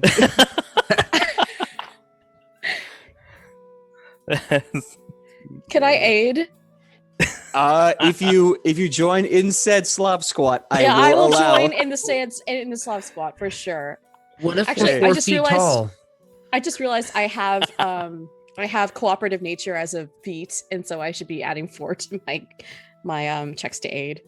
Oh my goodness. Oh, I Okay. love that feat. I love that feat. I got a 19. Okay. By the way, dwarf, you can also do the Slav squat. I know you're 4 feet tall, but just that extra little bit low to the ground always helps. Fair. I don't. This dwarf doesn't skip leg day. At least I don't think he does. I don't think a Hell Knight skips leg day at all. Like we're all like I don't think The we fact can that we're skip in armor days. all the time. Every day is our leg day. quads are ridiculous. Like Yeah. Your Calves like we are swallowed a grapefruit. Oh yeah. our feats are 25 to 8. amazing. 25 to 8. Okay, so you get a plus. I'm gonna give you a +3 on that aid check, Ben. What was your total perception? That's another 30. God. It was 15 We're plus breaking this 11 game. plus 1 plus love it. 3. I love it. Okay, so with a +30, you 3 just drop in place. Marshall Morel's like doing that thing, like looking down. Oh, that's actually Brill. No, let's just, and then he drops down. The minute his loud, clinky body drops down, you look and see in the network of walking legs through this packed bazaar, you see this sort of lithe body shuffling through wearing a black cloak with the hood raised, and you see like little green webbed feet kind of slapping around like duck feet, and you get the vibe that this is the goblin that everyone's been talking about. Which way is it heading? From where you are, it would be east. I think we Oh. start shuffling east, still Yeah. low, just kind of. We're just Oh, so you're okay. I'm gonna need everyone that's doing this give me a stealth check. If you are wearing heavy armor, that of course will have the penalties from that armor applied. Oh, that's an so- 8. That's an 8. We're not. Can I'm Maxwell keeping do that that. while Benny's on him? The horse is doing the sloth squat. I'm gonna say no. I'm gonna say the horse is trotting. Who knows equestrian stuff? I don't remember when they do that prancing trot in Oh, mid-space. that's just like a dressage kind of thing. Dressage. Thank you. So Got that a was an natural 8. 20. Net. What is happening? Okay. 19 total. 19 total. Okay, I got an Lucretia. 8, so I just fall. I Canter. just fall That's on it. my face. Canter. Thank you, Chad. Lucretia, if you want to, you can be stealthing as well. If you want to be doing anything else as well, feel free to let me know. I would like to reach my hand out, and what I've failed to mention at this point is that I have a familiar, and popping in from invisibility will be a large spooky bat. And I'm just gonna whisper in a strange language to my lovely little friend to fly about and keep an eye open, so that way if the goblin runs, the familiar will see the goblin and track it. Okay. So the bat starts doing overwatch from above. So it's kind of making sure it gets the bead on the goblin pretty quickly. The dwarf is just stealthing like a madman, and he's getting closer and closer and closer. And then suddenly behind you, you just hear poor Paul just biff it. And it sounds like someone threw all the pots and pans on the ground at once. And as that happens, your bat and Tom, your eyes, you see this, and this goblin just looks at you with these large yellow eyes and like little nubby teeth, and kind of does that smile that like Stitch does, where it's like, hi, but it's like a seething cat hiss. And with great panic and terror, Hush bolts into the bazaar. We're going to take a 5-minute break. When we come back from the 5-minute break, we are going to have a chase scene with Hush. Hopefully we can make this a nice quick one and see where this investigation goes from here. See you in 5 minutes. See you at 9:20. All right, guys. During the break, there will be a giveaway, so please look out in chat. I will be posting a very special keyword once it is prepared. All right, we'll see you back here in about 10 minutes. All right.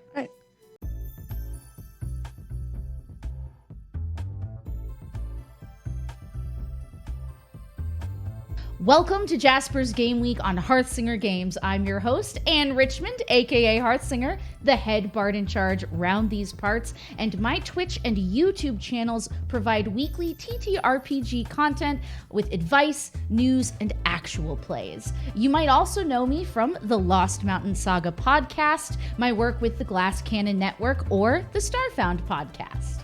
May 8th through 10th, I'm partnering with Paizo and awesome folks from all around the tabletop RPG community to bring you 4 incredible Pathfinder and Starfinder stories each day from noon to 1:30 a.m. Eastern, all in support of an amazing cause. Jasper's Game Day is a 501c3 charity that supports suicide prevention and awareness efforts. And their goal is to invest your donations in services that work to prevent suicide before it happens, rather than simply responding to the devastating aftermath.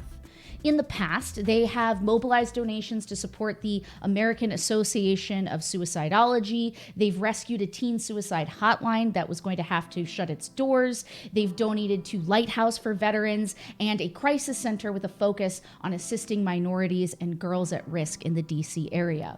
And starting now, we'll be raising donations for Jasper's Game Day at the address on the screen right here until May 11th. So please give generously if you're able to and help to spread the word. Here on my channel, I will be hosting some amazing storytellers for 3 days straight. You'll enjoy killer combos of all of your favorite players and game masters from actual play podcast and Twitch streams, joined by our auction seat winners who have already supported Jasper's Game Day with thousands of dollars in donations just for the opportunity to join the fray. You'll even find me running and playing a few games myself. So make sure to give me a follow on Twitch to support content like this being made in the future. And of course, subscribe to my YouTube channel so that you can explore the VODs for any games you might have missed during the event. You guys didn't think I was going to send you on a quest without offering you some fat loot in return. Why am I becoming a Skeksis? I've been working my little butt off to make sure that there will be plenty of chances for you out there watching to win giveaways during every show. There will be beginner box giveaways for Starfinder and Pathfinder from Paizo to help you tell your own stories at home. There will be STL vouchers from my friends over at Eldritch Foundry to help you bring your own characters to life as stunning customized miniatures, and Acquisitions Incorporated currency tokens from the awesome folks over at Penny Arcade. So tune in for your chance to win and spread the word. So thank you for joining us for this important and joyful celebration of the good we can do when we play together.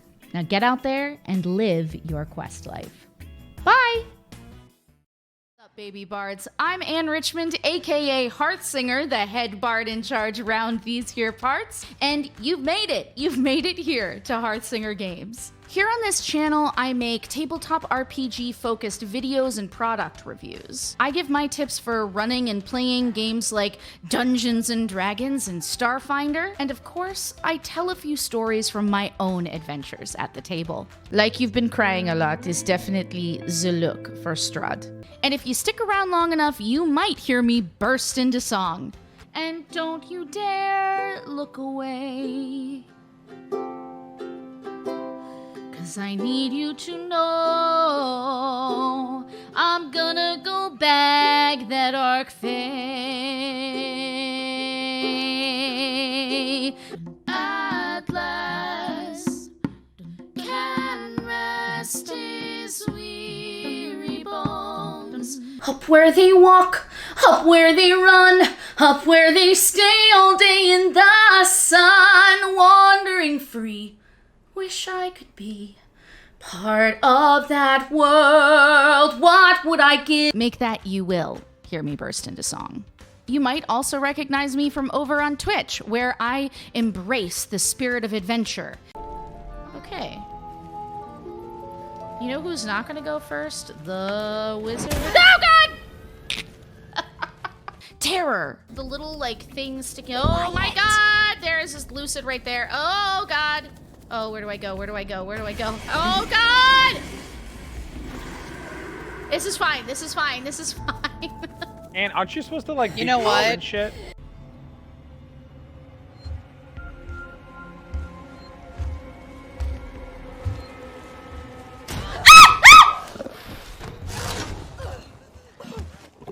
Okay, put your little mouth away. Put your little mouth away! Let the existential dread creep in. What can I say? I'm a girl who wants to decorate her fake world because she has nothing else to live for. Did I say that out loud? Away we go. And roll some dice in some tabletop RPG actual plays. Do you want to be defined as just identifying things all the time? No. How's it feel? How's it feel? Bad. You make me feel bad. I feel bad. I also like stars. Stars are Me too, says Amaruk, and she comes over and like this big wolf just shrinks down into the little like hunchy thing, like how we used to talk to kids at Ren Fair when we get down with them. It's like me too, and it's just the biggest anime grin and sparkle eyes ever. What kind of stars do you like? Spark twirls the ends of its whiskers. Yeah. All of them. Me too. Oh my god!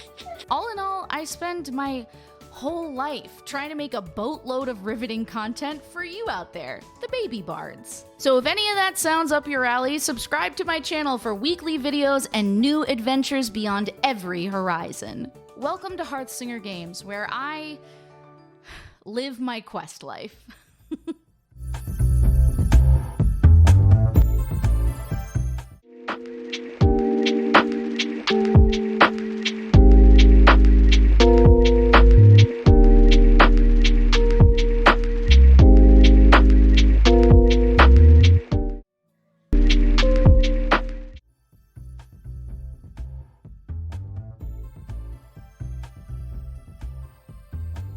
Welcome to Jasper's Game Week on Hearthsinger Games. I'm your host, Anne Richmond, aka Hearthsinger, the head bard in charge round these parts, and my Twitch and YouTube channels provide weekly TTRPG content with advice, news, and actual plays. You might also know me from the Lost Mountain Saga podcast, my work with the Glass Cannon Network, or the Starfound podcast.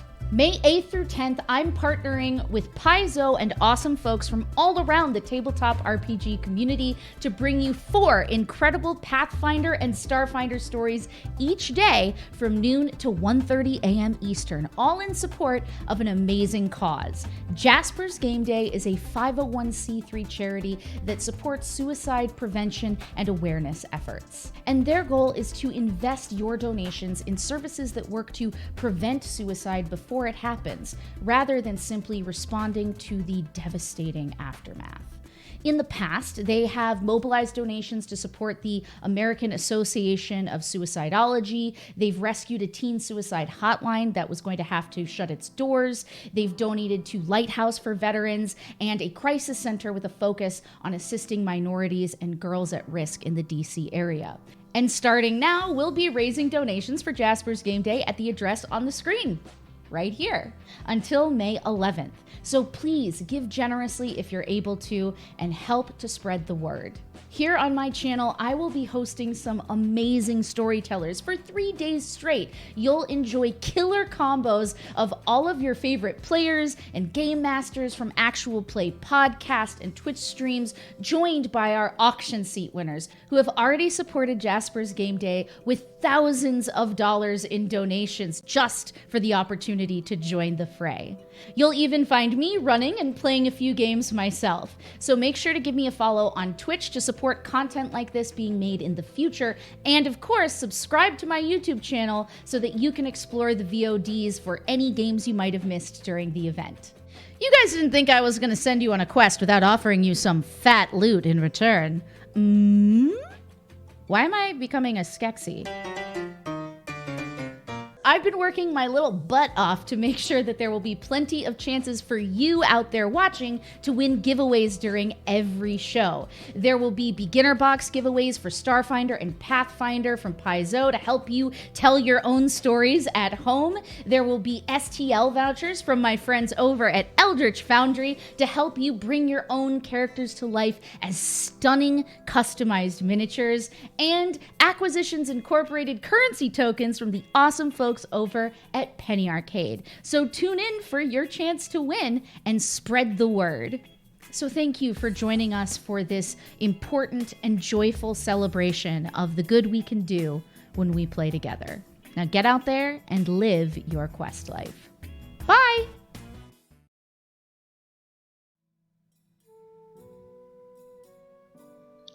Hello. You're there. It's happening. Hello. Hello, We're on the everyone. internet. Mom, I'm on the internet. Oh boy. Look, Mon, no, lower half. Because Zoom. Anyway, so we are going to be picking up from the chase with Hush. Now, really fast, if you haven't done a chase scene in Pathfinder 2nd Edition, here's how it's going to go. I'm going to set a flat DC. The flat DC of this will be 25. Because you've been rolling so well, I thought I'd challenge you. That being said, as you are trying to chase Hush, I'll be throwing obstacles in your way. Basically your job, your response, is to find a skill check you wish to use to get away from this obstacle and roll against the flat DC of 25. If you succeed, you get a chase point. Each chase rounds will have a certain number of chase rounds or chase points needed to close the gap. So for example, the first round, the DC will be 25. I'll tell you what the obstacle is in a bit, but I'm going to need 3 chase points. 3 chase points will make you successfully clear the first obstacle, of which there are a total of 5 obstacles. Feel like we understand? I think so. Okay. Remember, you have 6 hero points in your pool. You have 21 cookie points in your cookie tin. You each have your respective hero points. Without further ado, Anne, could you please play for us the song Pump It Up and put it on repeat as they have to now chase after Hush. Is this the Jock Jams version? How about the jam? All right.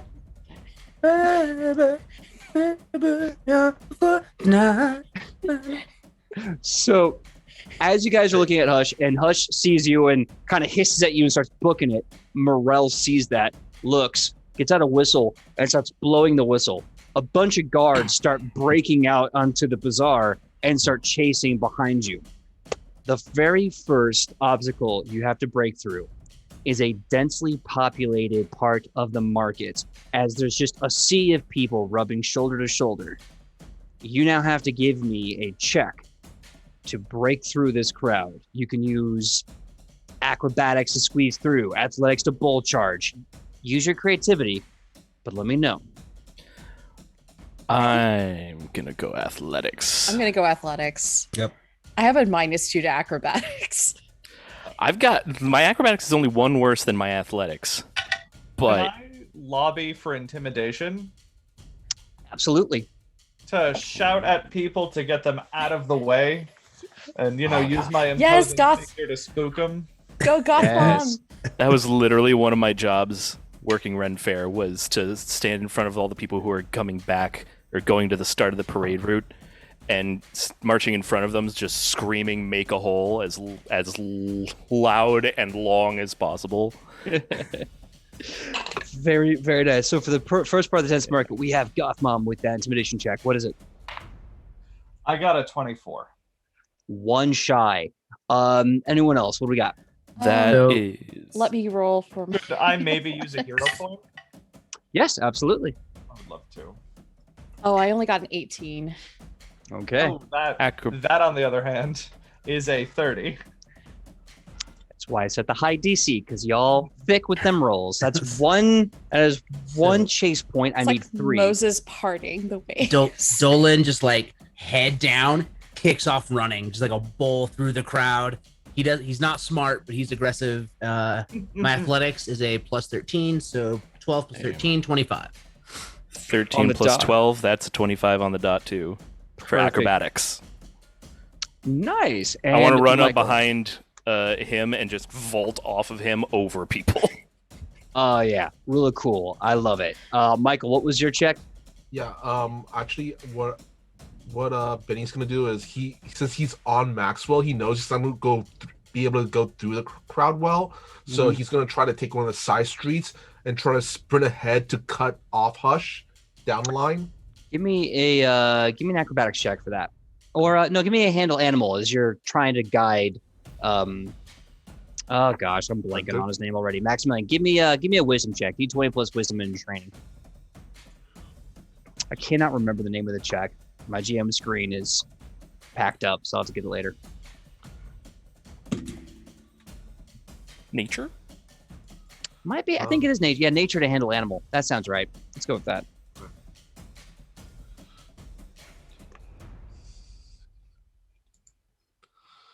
Do I add anything from Maxwell himself? No, this is you. Okay. Yeah. Okay, then I got a dirty 20. Okay. So as you start going off, you shout the intimidation of "get down," and everyone suddenly just screams and panics as they drop and start slowly running. They can't quite run out of the way. The dwarf just barrels through him just before he kind of crests the surface of this sea of people. The lizard man just like frog leaps right over all of them, and only to see the dwarf just barrel through them like a bowling ball through pins. You try to get the horse around. It's a little awkward. This street is not designed for fast horse movement, so it's a little awkward. You're starting to kind of lose the pace a little bit. Poor Paul is on catch up right now, kind of shuffling after everyone. But the first part of the chase has been completed. The guards are now like behind you, just dispersing everyone off the road, going, "Get off the road! Get out the road! This is a chase! It's just none of your business." Number 2, good old-fashioned, stereotypical, like horse cart full of poop, right in the middle of the road.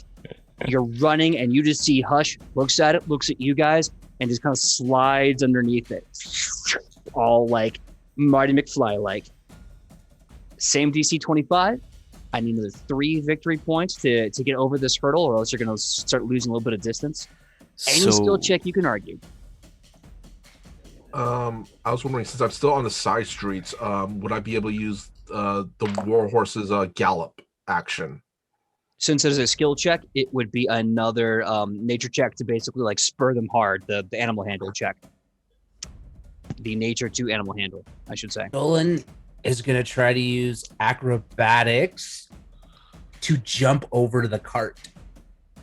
Same. I use athletics to slide underneath the cart. I got a 25 on the dot. All right, one solid success. Acro boys, what's your checks? I get a +1 acrobatics. This is going to be bad. 28. All right, Ben with 28. I rolled a 19 +1. Oh no! Okay, 20. Okay, dirty 20. You might be getting some poop in the face. Lucretia, I don't think I heard yours. I'm so sorry. Was your check? No, I didn't. I will try athletics if I can, and try to run faster around the cart rather than trying to jump over. Mm-hmm. That's a 22. Okay. You are able to get around the cart, but it's too awkward. You definitely lose some momentum. Dolan, you basically run into it. You kind of ricochet off, and it's just like Biff in Back to the Future 3. Little comes out. You're not looking great. With your wounded pride, you are able to run through. Now, Michael Powell, this is to save the rounds. You need one more success. What's your handle? What's your nature check?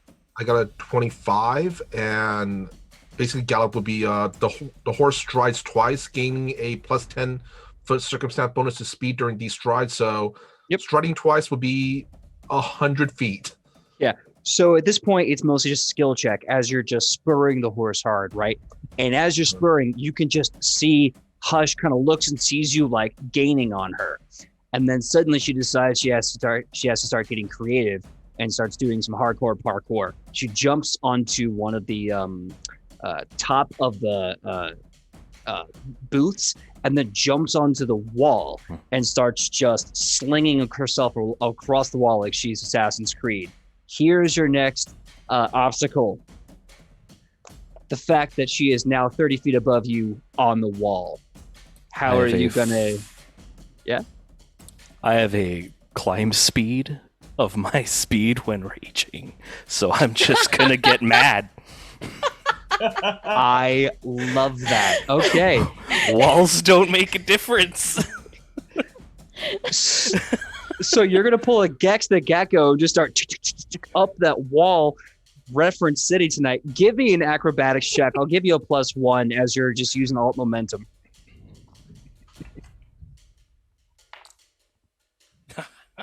Oh, please, that's a 30. Oh my god! Oh my god! No cookies necessary. Yeah, so you just go from like a straight run. You start barreling down as rage overtakes you, and you just leap at the wall like a spider and just start crawling after Hush. Hush looks over at you as she's like swinging on like random, wooden spikes and whatnot, and she's like, ah! And this keeps going away. I need 2 more victories points for this chase scene. Okay, this is turning out to be that opening scene from that chase scene from Casino Royale. I got a question. Would I be able to cast Daze, but without the harmful damage effect? I will allow that, and I will argue, since this is mostly a skill rally, if you wish to do that, it'd be an Arcana check. So it would be the DC 25. Yeah, I basically want to do kind of like, how Jubilee does pyrotechnics from someone's face to to kind of knock them down, surprise them. Yeah. All right, roll Arcana for that. Michelle, what was your roll? I rolled a nat 1, so I think Paul slides underneath that cart, trips again to get back up, and falls back on his face. I almost kind of see like you skid under and then stop and scooch, scooch, scooch, scooch. I look so cool as I'm like, and then Can I do survival worm to find a rock to throw at Hush? Yeah, I'll take that. Absolutely. Give me a roll for survival. I don't know if this makes a difference to anything, but I have Raging Athlete as well, where the DC of high jumps and long jumps, anything that I jump decreases by 10. Dear God. Basically, you can just like Hulk leap. Yeah. So easy for you. Fantastic. So let me know Get that it. survival check. 23. You are able to find a rock and you throw it, but it's kind of like a mud clump, and as you throw it, it breaks apart because you just wicked it too hard. Michael, what was that Arcana check really fast? I got a 26, so Benny raises his hand towards Hush and yells out in a really loud voice, "Halt in the name of the Hell Knights and Benny Rage!" I love it. Halt in the name of Benny Rage and his 4 friends. Okay. Benny Rage and the Spooky Boys. Branding, it's branding. Lucretia, what was your role? I would like to roll Arcana by willing my familiar to dive bomb at the goblin and knock her back to the ground. I will allow that. Give me that Arcana check. 25. 25. Excellent. Okay. So, as your lizard friend is just like moving at 25 to 30 feet just on the wall, you suddenly see this burst of like pyrotechnics in front of it, and the goblin kind of is not happy. It sees the lizard briefly, winces, and then the bat just knocks it down to the ground, where it lands, scuttles up, and then just starts running. It's really tired. You can just see it's just 4th obstacle. After this is the last one. Hush takes off their cloak and kind of throws it behind them. It's a last-ditch desperate move, but they're trying to cause a distraction. So I need the distraction cloak, and I need you all to do another skill check to get around this distraction cloak. Can I cast command?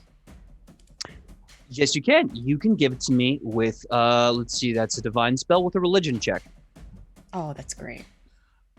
PJ, would I be able to cast Mage Hand to catch said cloak and kind of like bat it back? Yeah, I'll give that an Arcana check. That is a 30.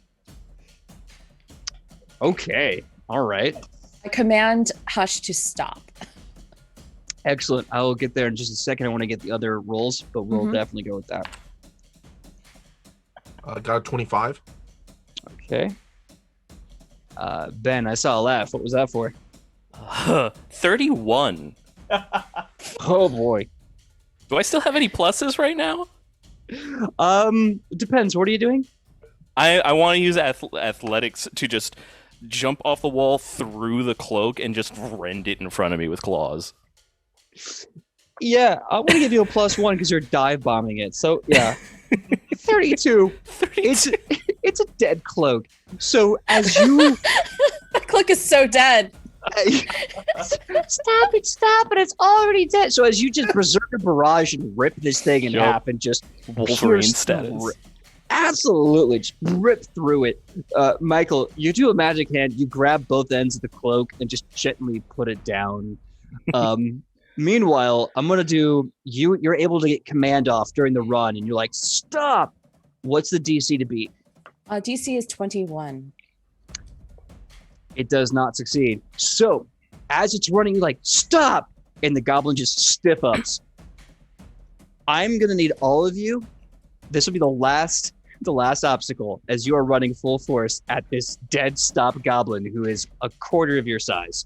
The last obstacle is the goblin itself. What do you roll to not kill this goblin with all of you just running over it? Acrobatics. Let me see. Yeah. I'm going to do... How high is the goblin? What would it be to, like, hug and roll? I got it. Like a sort of defensive spear tackle. That would be an athletics check. Gotcha.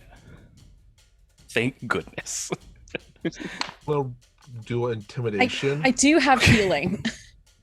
I'm using my hero point on that one. That was a nat 1. I'm gonna go ahead and use athletics to try to just stop, just like come to a light jog. Catch the hot potato.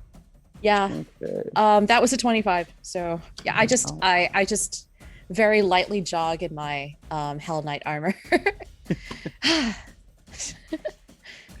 All right, light jog. You slowly come to an end, kind of signaling the end of the chase. Ben, what was that tackle hug? I have 2 net d20s. One of them, it doesn't matter which one I roll. If I use a hero point, I roll the other one, and it works every time. So this time I roll the other one. That's a 31. Hell yes. 18 plus 13. Oh, that's gross. Okay, for the sake of mechanics, I'm going to need one more victory chase point. Lucretia or Dolan, if you have something else you want to do for the chase point, let me know. I guess Lucretia will try to run up and like hoist the goblin from the rolling people in order to stop them from crushing it. Okay, all right. Like grab it by the scruff of the neck or something. Got it. That's a 29.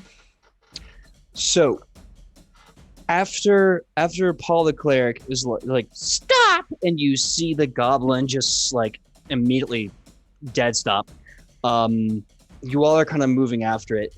The lizard is like, the prey will not get away, and you spear tackle, grab it, tuck and roll, you land on your back. The goblin's up in the air. The goblin's up in the air, and you're like touchdown.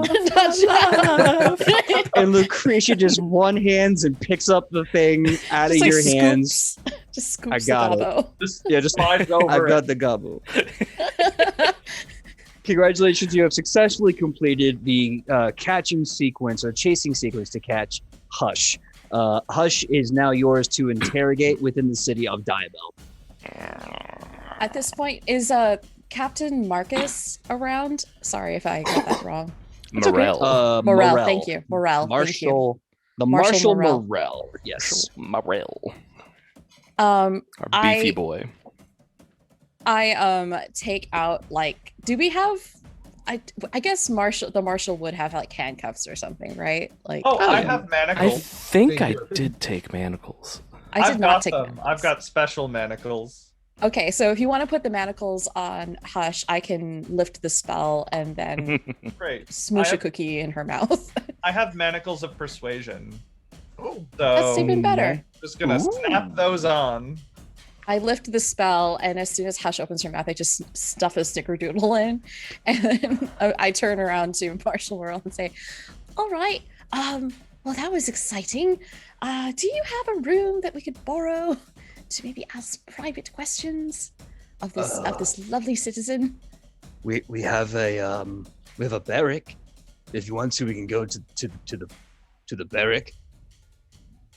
I think that sounds good. What do you think? I look around at everyone. It makes sense. There is worse places than this for talking. Preferably a dark, dank room in this barrack.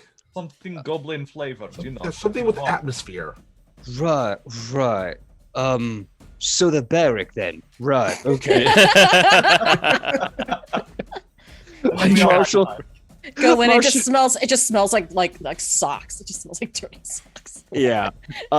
Marshall Morale kind of snaps and calls people over, and he just says, starts saying like, "Okay, situation's taken care of. Make sure the people are all right. Make sure the business is doing well. Make sure no one's spooked. If anyone's upset, give them a free drink coupon and tell them everything's okay. Good. I have to go do a thing. I have to go see a goblin about a Hell Knight. You have to make sure the streets are safe." And he carries you to the barrack. What does it carry you? He follows you to the barrack. You get in with him. He can carry me into the barrack. If he wants. He picks up Paul. He's like, "No one talk to me and my son like that ever again." I was just like, "Dad." So you go to the barracks together, and sure enough, it is the barrack they live in is akin to a dungeon, but with very quaint doors. and they get a room. They put Hush in a chair. Morel is just kind of leaning against the door, the back end of the room, and he's just like, "No offense, but it's my duty to oversee interrogations within the city. No, If makes anything gets too sense. out of hand, I'll step in, but please, do what you need to do. I don't want to interfere with Hell Knight business." Okay. I suppose, is the goblin conscious? The goblin is busy squirrel munching on a cookie. Oh, great. Okay, good. Distracted. Hush. Your name is Hush, yes? Yes, we are called Hush. Yes. I put these special manacles on you. If you do not answer our questions in enough time, these will sap your strength until you pass out, and then we will figure out what to do with you. So you'd better be honest and forthright. Understand? Yes.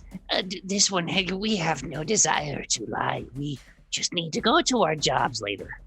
Good. We do not want to hurt you. We just want information. Do I believe that he doesn't want to lie? Yeah, let's check on that one. Yeah. Yeah. It's a 23. 22. 23? Okay. Yeah, you're all getting the feeling right now that Hush has literally no concept of what you may want out of them, so they have no desire to lie right now. You get the feeling that they figure the sooner they answer your questions, the sooner they can go out and maybe clock back into work. So what I will do, I'll say, so you'd better answer questions my friends have for you, or else we might have different outcome. I'm going to flash a little bit of Fang for some intimidation before I pass it off to the rest of the team. All right. It's an 18. Okay. Sufficiently scared. Noted. The social meter is changing. So who wants to ask a question first? Dolan. Dolan will kind of look up. So we're at a bar, talking to some people. We heard there's relics and such, contraband relics, maybe demon stuff, fiend stuff, evil stuff coming through this underdock. Which again, is it dark there? Answer that next. But first, where do we find these demon summoning bits? Oh no. Oh yes. They're everywhere. Excuse me. We've been selling icons to the people for weeks. Everyone's been buying them, praying to them, and more keep coming in. The consortium believes that everyone has the right to freedom of religion, but at a cost. And so we've been selling them icons. Bad devil icons. Do they know that these are devil icons, or are they buying them under the guise of something else? They think they are the icon of Avadar, the god of city and wealth and success and merchants. The people are struggling. The merchants do well, but the people don't. So they pray to Avadar in hopes that he will make them rich, that the city will prosper, that they will do better.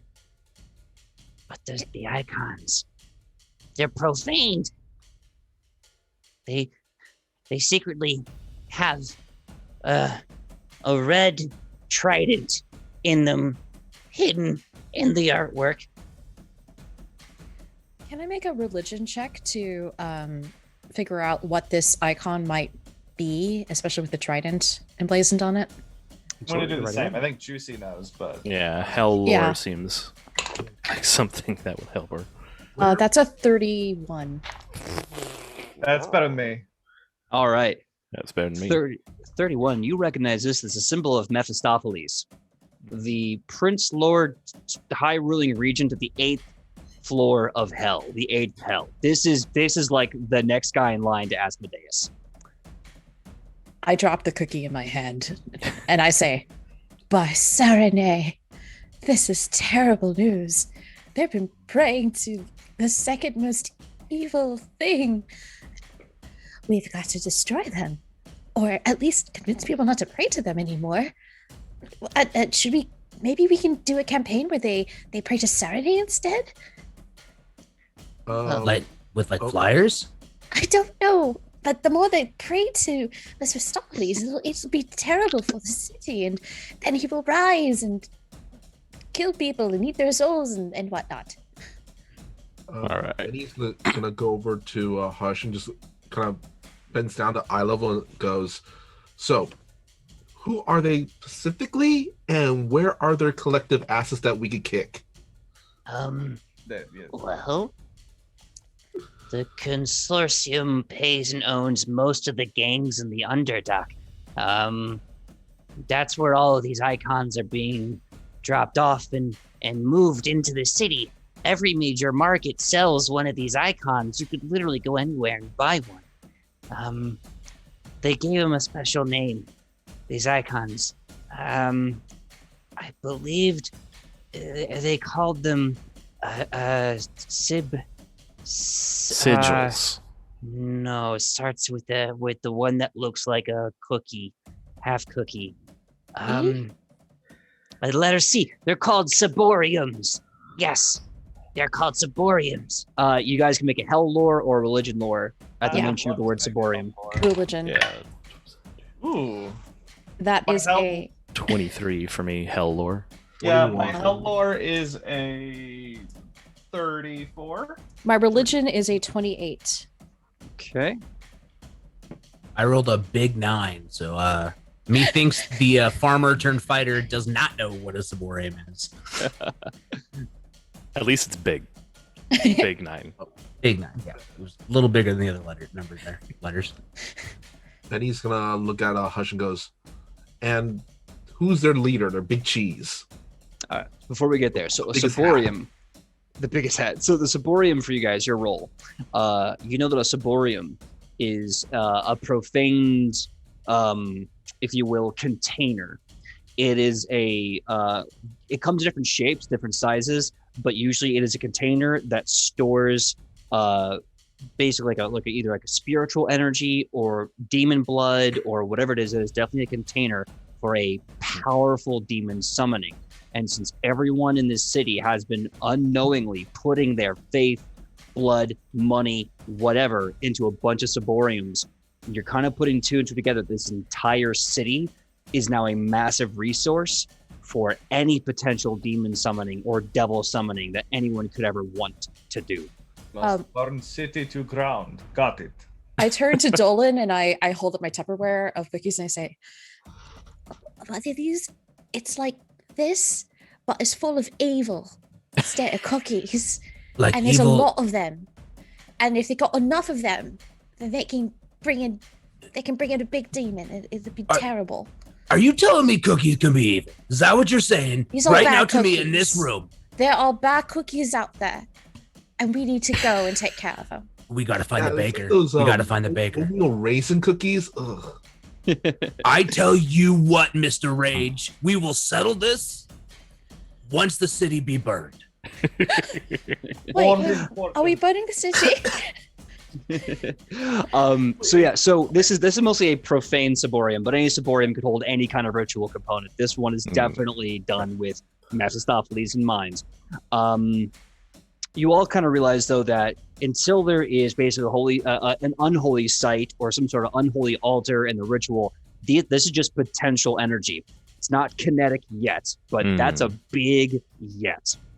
Someone asked who the head honcho was.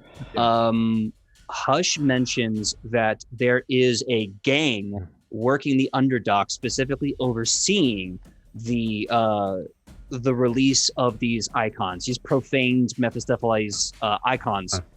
So someone is running distribution of these items. However, they also admit that they are only doing this because they have a deal with a member of the consortium, a man who goes by the name of Hogan Dalton. Hogan Dalton so far is running shop with this gang who is letting these malicious profane symbols flood the streets. So that's kind of the information you get from Hush at this point in time. So I turn to the rest of the group and I say, well, I think we do two things. Point one, we go destroy the bad Tupperware. And then we go to the consortium, we find this Hogan bloke, and we tell him off. Or you just punch him in the face. That too. Definitely smash him. But also maybe tell him there are better things like Sarene to worship, and Sarene's great. Punching is a lot more satisfying.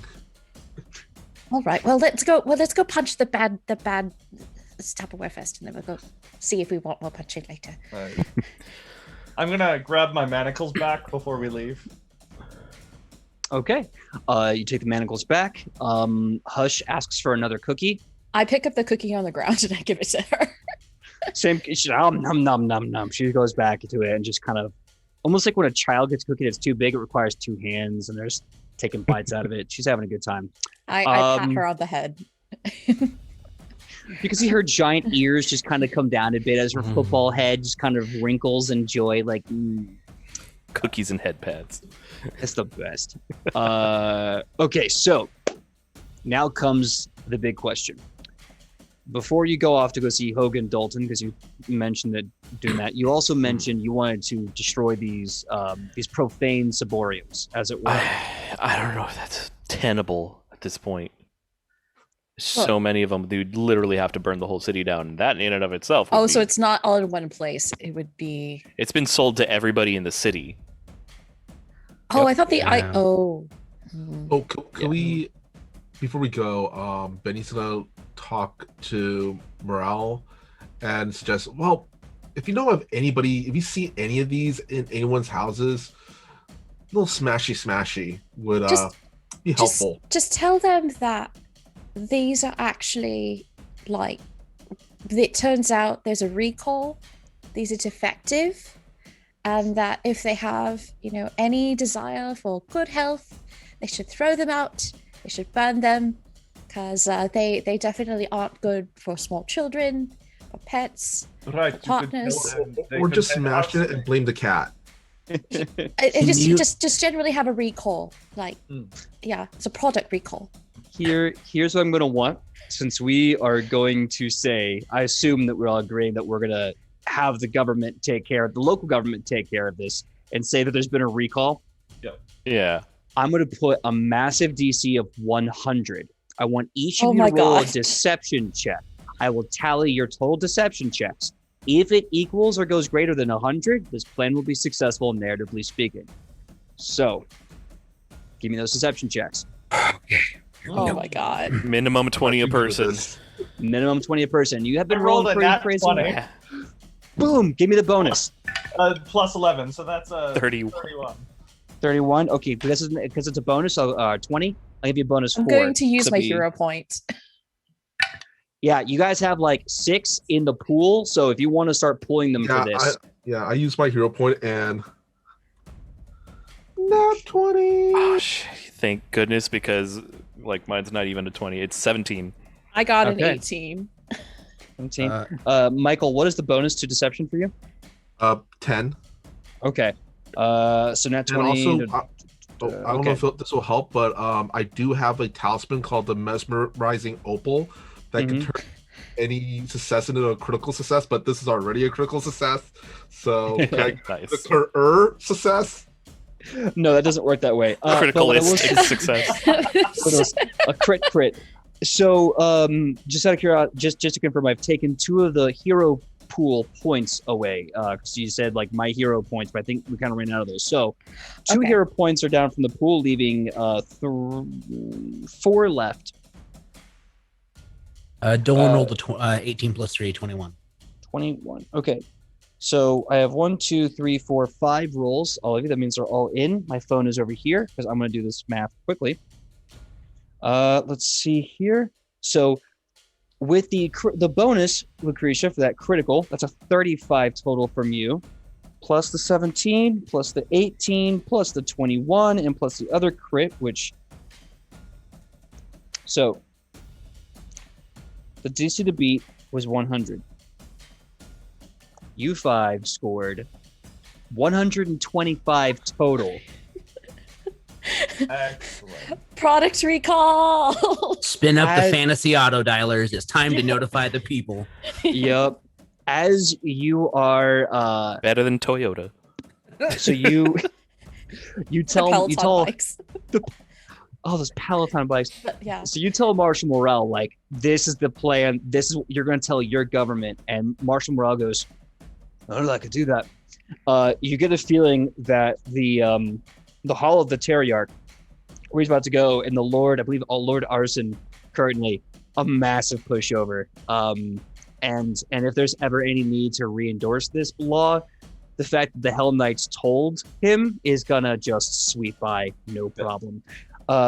You know that within the next hour or two, the entire guards in the city street have warrants out for the recall, and they're just throwing them in these giant carts and just carting them away to be destroyed by the local war priest, a woman named Ielenu Obenren, who is going to purify them and destroy them. So that being said, you now have a name. Hogan Dalton, a member of the consortium. Are you going to go to him, or are you going to go to the Underdock where the gangs are? I think we got to cut the head off. That's kind of what I'm thinking. Yeah. Yeah. Gang's gonna gang. Yeah. Yeah, they'll find other contraband. Yeah, they'll find more things to make money off of that aren't our problem. I mean, it's not really the gang's fault, really, if it's his idea. They're just kind of following orders. So, so the heck, let's go, Heck Knights. We should go after the head. And real quick, before he leaves, we leave Morale. Benny's gonna suggest to him, turn the recalled ones into like a statue for Benny, like, you know, sell. He looks at you and goes, with all respect to your station, sir, I will never do that. But thank you for the kind recommendation. Right. What art could capture the greatness that is Benny Rage? It really doesn't. Let's go with that. It really doesn't matter what you do. His head is going to get bigger no matter what you say. It's just any air that comes out of your mouth regarding this man inflates it. I give a cookie to Major Morale. We have 18 cookies left, and I say, I used to be a real big fan of him, and then we started hanging out today, and I guess the old saying's true. You never should meet your heroes. Well, little man, if you decide that guard duty is more of your type of duty, it would be an honor to have you and your cookies. Paul's getting so many jobs. Getting job offers left and right. City Watch, Pirate Mariner, sail to the end of Corsair. What I'm learning from this episode is next time I go to a networking event, I'm just going to bring a buttload of cookies. Oh yeah. No, it's actually great. You should totally do that. Every time I've ever been at a job, first day, just bring a bunch of baked goods. Everybody loves you forever. I actually have a really good recipe for vegan almond, like gluten-free ones that are like always a hit because they're delicious, but they're also good for people with dietary restrictions. And literally anybody can eat them, pretty much. Yeah. All right, so you go to the consortium, however you want to pronounce it, back where you met Jeff Smythe. Your authority is recognized immediately and with great terror. There is no one who stops you as you just storm through the building and get to Hogan Dalton's office. The door opens up and you see this really lovely office with bookshelves filled with books, maps on the wall, a desk, a green plush rug. Like you step on it, you can feel the heavy padding. And the window behind Dalton oversees the courtyard where there's a wonderful fountain and people in the quad having a wonderful lunch. And Hogan Dalton kind of looks up from paperwork. You see a man of great station. He's got one really wonky eye, but everything else about him seems immaculate. His hair is kind of slicked back, kind of a white gray hair at this point, slicked back. He's got a nice ring on his writing hand and looks up and says, "Hello. It's a pleasure to see you in my office. Please, the Hell Knights, please have a seat. How can I help you?" I want to make a perception check to see if there's anything Can I detect magic? insidious, fiendish about this office. Any weird books in the in the bookcase, any strange patterning in the paintings, because like we already established that the holy symbols had like hidden symbols, so looking for all that sort of stuff. I also want to detect magic. I love that. I want to get that perception check, and then I'll do the detect magic. 26. 26. As you're looking around, you notice the paintings on the wall. They're too flush. Like they're too flush with the walls. Almost like instead of hanging on, they're almost in the wall itself. They're almost bolted like inside the wall a little bit. It's a little weird. It's either a very new trick, or it's sus. Very sus. Those paintings invented in engineering.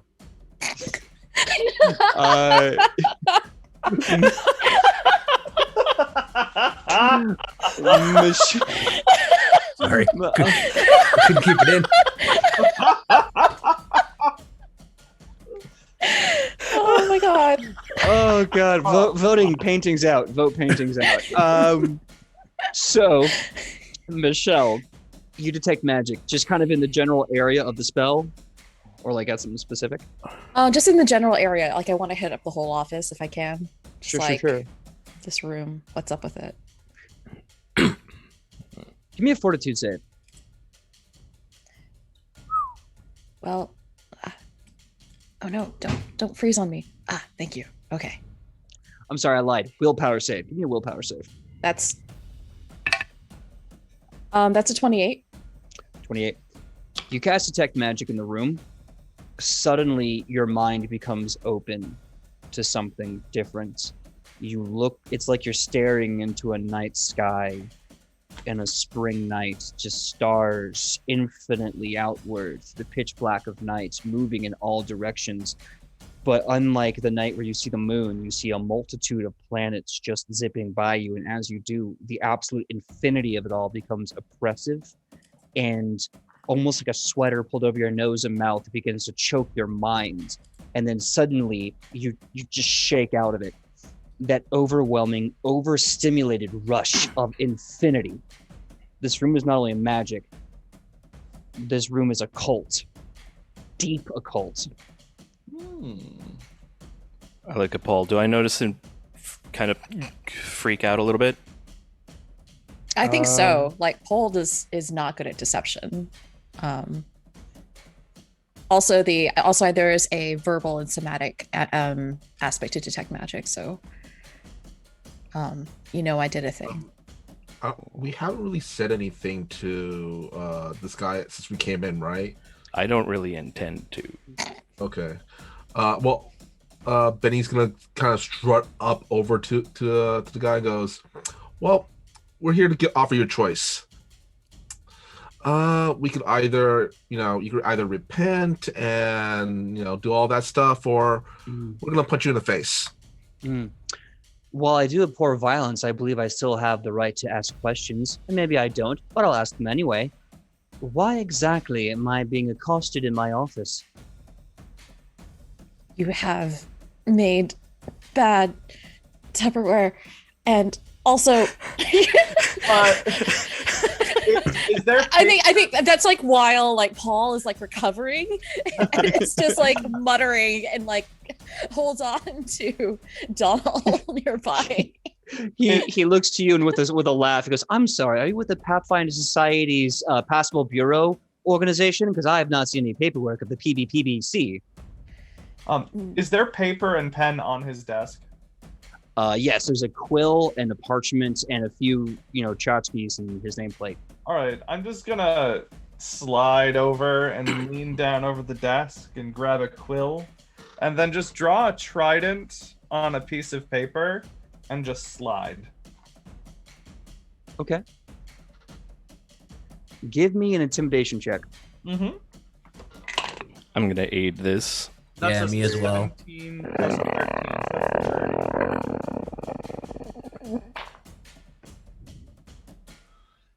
28. Okay, 28. And 18 to aid. 27. I don't have any training in Intimidate, so Paul's just kind of standing there, leaning on any friends he can. If I get to keep playing this character, I can't wait till I get scared to death. Oh, that's such a good one. Okay, so remind me again, Lucretia, what was your original 30. roll? 30. With all the bonuses. So you slide that across. Hogan's bad eye, the one with this really weird effect, and it kind of has like a knowing eyebrow arch. I see. Yes. I can honestly say that there are some contraband running through the city with this symbol and logo, and that some members of the consortium may be involved in this. But last I heard, the scuttle on the streets was that it's being dealt with, so how can I help? Someone started it. And it was you. As you could tell, we probably reach really out prefer and touch punching in his the shoulder. face. Say that again, Lucretia? Can I just reach out and touch his shoulder? Absolutely. I would love to cast Vampiric Touch. Go right ahead. That is a fort save. Thank you for that. The die I am using has a special word for the critical and the critical fail. The critical fail is one that I can't say out loud, but it starts with an F and it rhymes with luck. So he critically fails Vampiric Touch. Great. So that's a 66 negative damage. Okay. Why don't you roll that, and I will start writing that down. A big touch. It's a bad touch. It's a big bad touch. It's a very big bad touch. That is in fact the reference I was looking for. Lucretia has the touch. Yeah. She has the power. Mm-hmm. Lucretia. You got the Nothing but touch. vampires. Okay. So you do the vampire touch, dealing 23 damage. I gain, 11 temporary hit points? That sounds about right. Yeah. As you do this, you see Hogan's shoulder starts to twist and move. It's almost as if you're looking at his shoulder through a reflection in a pond and a rock has just rippled it. It's not really responding. You've definitely drained him, but his body is responding in this distorted view. Suddenly, the other eye matches the milky one, and the paintings on the wall start to scream as they stretch and form these massive manta rays on his walls with these 2 rows of mouths with teeth.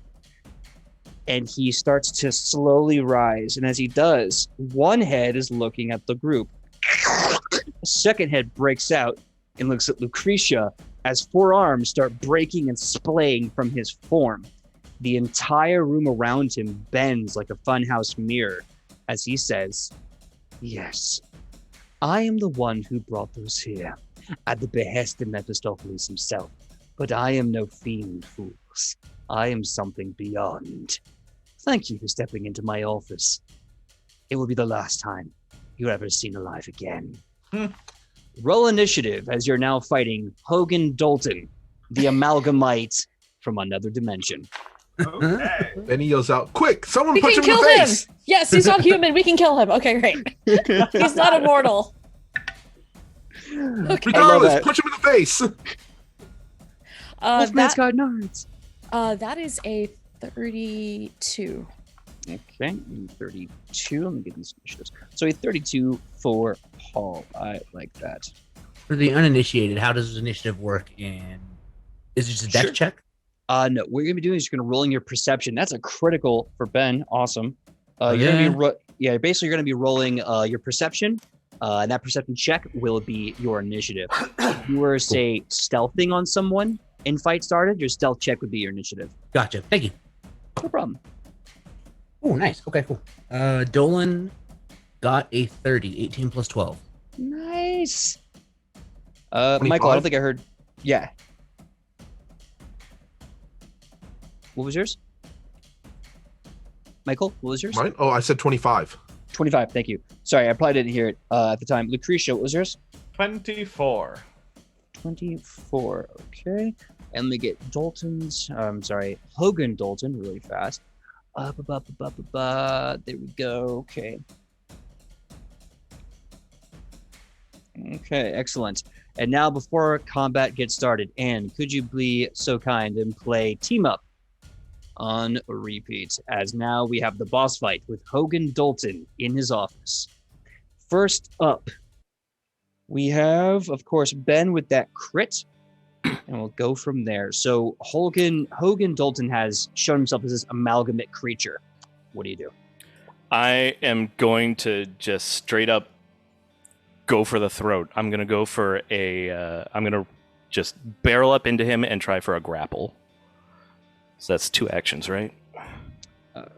Move is 1, and the grapple check, if that's what that sounds like, would be another. Yep. All right, and that's an athletics. Mm-hmm. Okay. Actually, just to test the waters, I'm just going to go ahead and use the assurance. So 23. 23. You grapple him.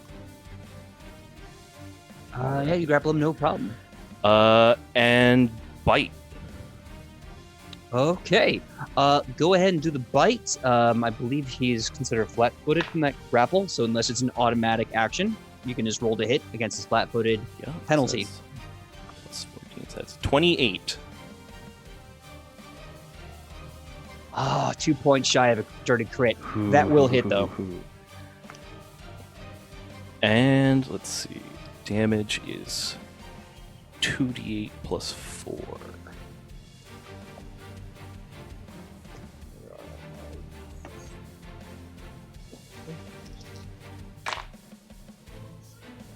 So that's 12 piercing. 12 piercing damage. Perfect. Give me a fortitude save quickly. 16 plus 12. 28. 28. Okay. As you run up to Hogan, sink your teeth in his meaty clavicle neck region, you start to feel your body grow, like you're a lot taller, but you're getting kind of skinnier in the middle, like someone taking a Stretch Armstrong and just pulling it to the snapping point. As you clench your core and kind of hold your guts together, you're able to resist the destabilization effect. You are fine.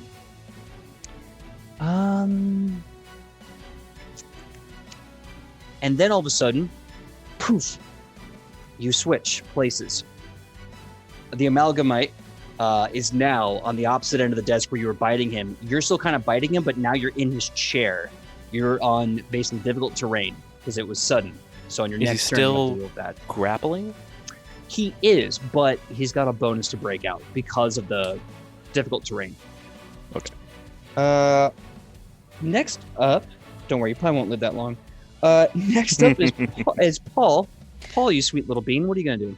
So Paul is going to. Okay. How big is the office? Footage? It's not very big. I'd say maybe it's a 10 by 10. I'm going to cast Circle of Protection on myself, and put myself right in the middle. So that's movement. So just to heads up, creatures in my area, I'm going to choose.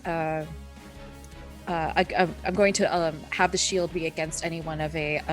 I'm guessing he's evil. Just a thought. So basically, all of my allies get a +1 stats bonus to AC against attacks by creatures of the chosen alignment, and saves against effects. For some creatures, this bonus increases to +3 against effects for such creatures that directly control the target, and attacks made by creatures of the chosen alignment. Some creatures of the chosen alignment cannot willingly enter the area without succeeding at a will save. So basically, yeah, I don't know if this like just yeets this thing out of the circle of protection, but basically, like it doesn't. I'm not sure how this creature is going to be able to move given my circle. Okay. We will deal with that creatively as we go through this process.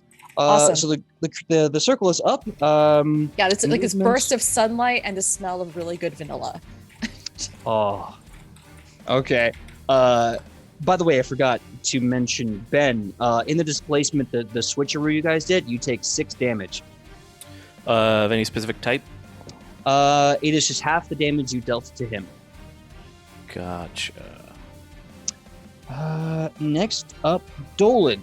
You see the amalgamite is inside this this circle, and as it's trying to push him, you can almost see his body adapt and try to move out of the way automatically of all of the pushing.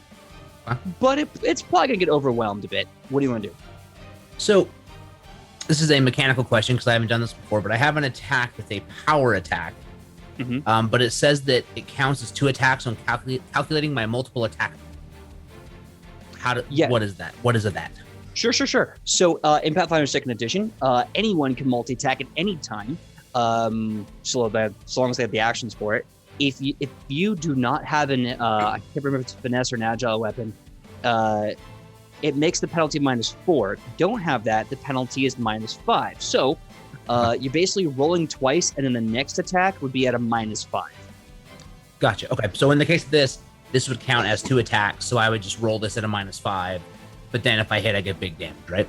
I think it's that this one counts as 2 attacks for the next action that you would do. So the next action would act like you have attacked 1 extra time previously, even though it's the first attack. Yeah, exactly. Awesome. Thank you. All right, well, I'm going to do that. I'm going to use power attack. I'm going to raise my big maul and scream, "Feel the power of the heckin' boys!" as I come across to hit him in the back. All right, roll to hit. That's a natural 1. 0 points. There's 0 points. 0 points. 0 points. Like 4 You have 3. in the, You have 3 in the tank. You have 3 in the tank. pool. And I'm going to use 1 in the pool then, so that the power of the heckin' boys does not fail. We cannot let it fail. The heckin' boys were too hard. Cannot. Roll the 2. So a 2 Not a 1? plus 13 is 15. Even flat-footed, unfortunately, that will miss. You swing and nothing connects. Okay. So I have 3 actions per turn. So can I come back and just do a regular swing back to try to whack him again? That's the one that's going to take the negative. Okay. Yeah, that's the one's going to be at a minus. I think at this point that would be a -10. Let's see, it's kind of the first 2. So this would be technically, it would function as your 3rd attack. So it'd be at a -10. -10. Okay. Yeah. Here we go. Here we go. All right. So 13 plus 13 is 26. -10 is 16. Is 16. That unfortunately will still miss. Okay. So it's just like a big whirlwind. I'm just like, "Ah!" Is maybe like he's on a swivel chair and the swivel chair is just like oh wait, no. It's on the swivel chair. I'm on the swivel chair now. You're on the swivel chair. I am the one who swivels. I am the swiveler. Okay, so this will be Hogan Dalton's turn. Let's see here. First thing he's going to do, he is going to try to attack the person directly in front of him who's got him grappled. What is your AC, Ben? 23. Okay. But you get a +1 bonus. Oh, okay. 24. Circle protection. Awesome. Okay, so this will still hit, but it will not be a crit, which is good news. So let's see here. 1, 2. Oh, wait a minute. Yeah, no. When do I have to declare shield? On your turn, I believe it's The an action spell. to raise. Oh, the spell. I think, because I've been going over this, I know some people play it as a reaction spell. I believe it is. I believe it's actually treated as if you had a shield, so you have to raise it. Oh, okay. Yeah, it's not like D&D 5e where you just shield. Yeah. Okay. Because that's been I've my always confusion too. seen You it can use it used as a reaction to a spell like magic missile. Yeah. Well, that's just it. Because I've been going over this because I know, like on some shows, sometimes it's used as a reaction. But last I checked, the spell has to be used like you're actually using a shield. It allows you to protect yourself against magic missile. What I will say though is, just for the sake of this conversation, because I think there's some confusion, I will allow it as a reaction if you want to use your reaction on that. Okay. I will always take DM Grace. All right. So that being said, before the shield is taken into account, you take 27 damage. Okay. As you're grabbing it, breaking out of its shoulder, comes another hand, and it just cracks you in the dome as hard as it can. From there, it's going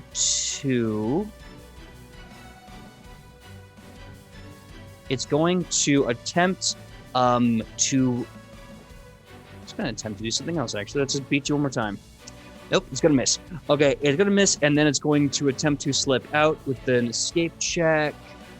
What is your Fortitude DC? So, be your Fortitude bonus plus 10. 22. 22. Okay. 24. So he punches once, then misses, and then suddenly you can actually hear his bones dislocate and he slips out like water.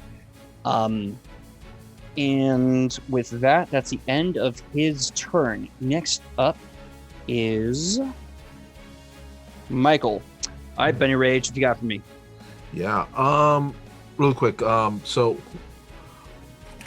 who is around a 20 feet around it right now? Everybody. Everybody? Including you. I should not cast a spell, but I will not cast a spell because everybody might. I figure this is not a 20 by 20. No, my 10-foot circle of protection hasn't completely encompassed this room. Yeah. Yeah. Okay. I will cast something else then. I have a free action for Megaw's called. Let's see. It's called Striking Spell, which means I can essentially infuse a spell into my strikes. And the spell I'm going to infuse is my cantrip called. Whatchamacallit? Chill Touch. Okay. So, pretty much, yeah. And then I'm going to. You see Benny kind of leaps up in the air and his elbow's coming down, and I'm going to roll.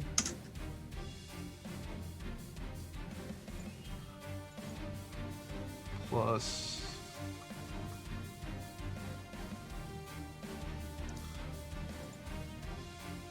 16 plus 30. Total of 30? Yeah, total of 30. Okay. 30 damage, yes? No, not 30 damage. That's 30 to hit. To hit. Thank you. Okay. Yeah, sorry. Someone knocked on my door and I'm like, what? And I got very distracted for a bit. So 30 to hit will hit. Not critically, not a dirty crit, but it will hit. So anyway, let's see. It is going to be siphoning negative energy to myself. I get a deal 3d4. 3d4 plus my regular damage stuff. So give me a moment. I have to add a lot of numbers. Okay, Stand by for math. While you're doing that, why don't we prep the next thing? Lucretia, your turn. So she's going to look at Ben's character, sort of entangled with the creature, and she's going to cast Stoke the Heart and give Ben a plus, I believe it's a 4 to damage rolls. Ooh. For a minute. Oh, you just gave the barbarian a +4 damage. This is nasty. Oh, okay. Was that? I believe that was 2 actions to cast. Or was that 1 action to cast? That's 1 action to cast. All right. You have 2 actions left. You can move, attack. Your choice. Yeah, I can't cast again, right? I believe you can cast some smaller action spells, like a 2-action spell, I believe. All right, then I guess I'll cast Divine Lance. I'll take it. It's simply divine, darling. So that I roll. Does 17 hit? 17 misses, unfortunately. Okay. Oh well. Yeah.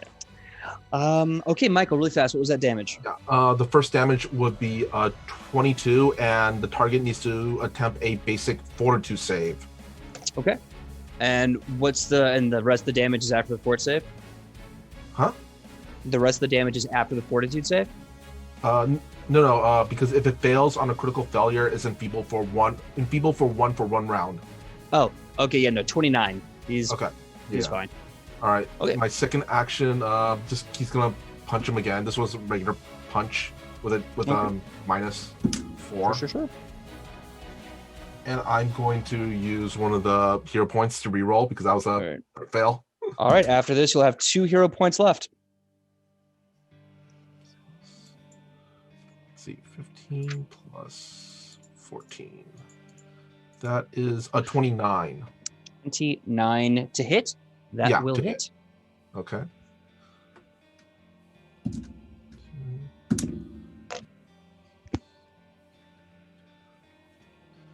13 damage, and with that, the last action will be activating my character's ability called Slide, which I get to basically teleport back my speed. All right. Just it's a 10 by. Pretty much.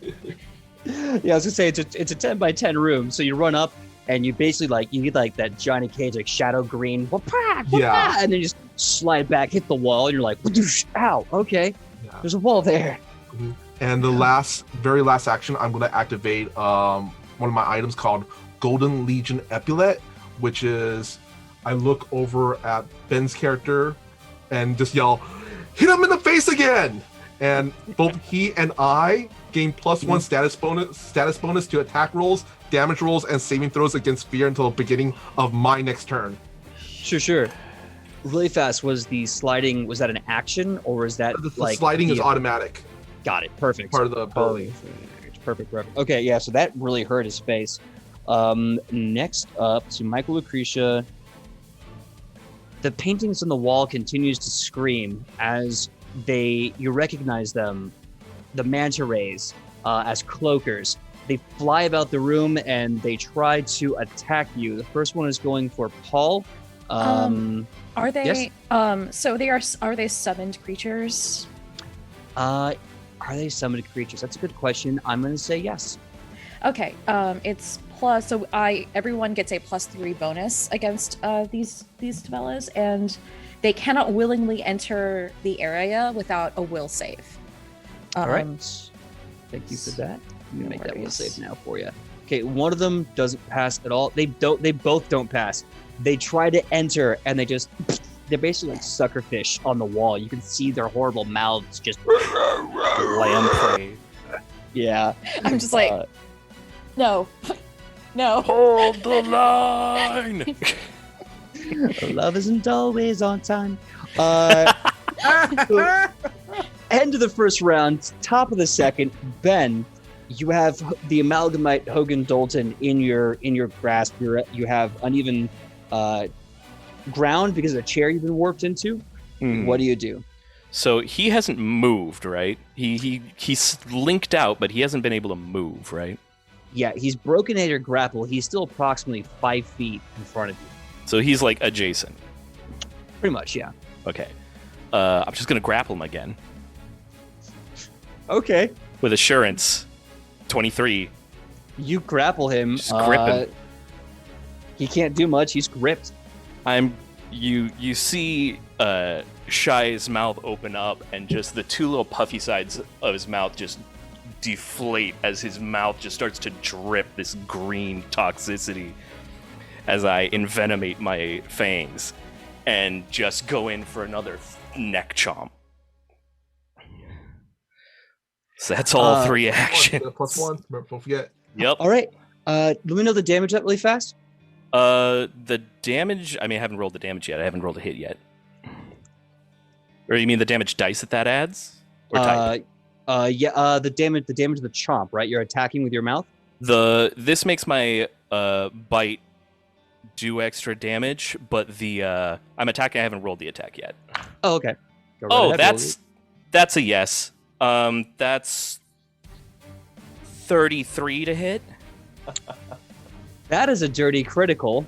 From the bonus you got from Lucretia, that also gets doubled. So double this all is also going to be math. So this is 2d6 poison, 4d8 piercing, plus 10. So let's see where. I'll just roll this d8 a bunch of times. 3, just holding this bubble. Just Yeah, the cloakers are just constantly fighting your will to get in to eat your face. Nope. No cookies for you. No. No. Plus 46 damage. 10 of that is, or 36 is piercing, 10 is poison. Ben, I need you to tell me the tale of how you kill Hogan Dalton, the amalgamite from another dimension. My Shy just rears back and just, even before the teeth get there, the claws sink into the sides of his neck and just, the teeth go in and they keep going. And he just starts rips just a strip of this guy in half as the arms are going this way. Can Paul make a constitution or fortitude roll to not throw up? So, as you just, dissect this individual, the cloakers scream their horrible scream one more time and vanish into the multiverse. You see the multiverse itself starts to grow bigger and bigger, a swirling cosmos of reality, and suddenly the entire room seems to flip like a block. Just I've still got the bubble up. Yep. Bubble's still going. Eventually, you see the walls break off, the ceiling and floor break off, and the last wall shatters. The only thing keeping you from the abyss of infinity is that bubble. And so eventually, all space just collapses into you.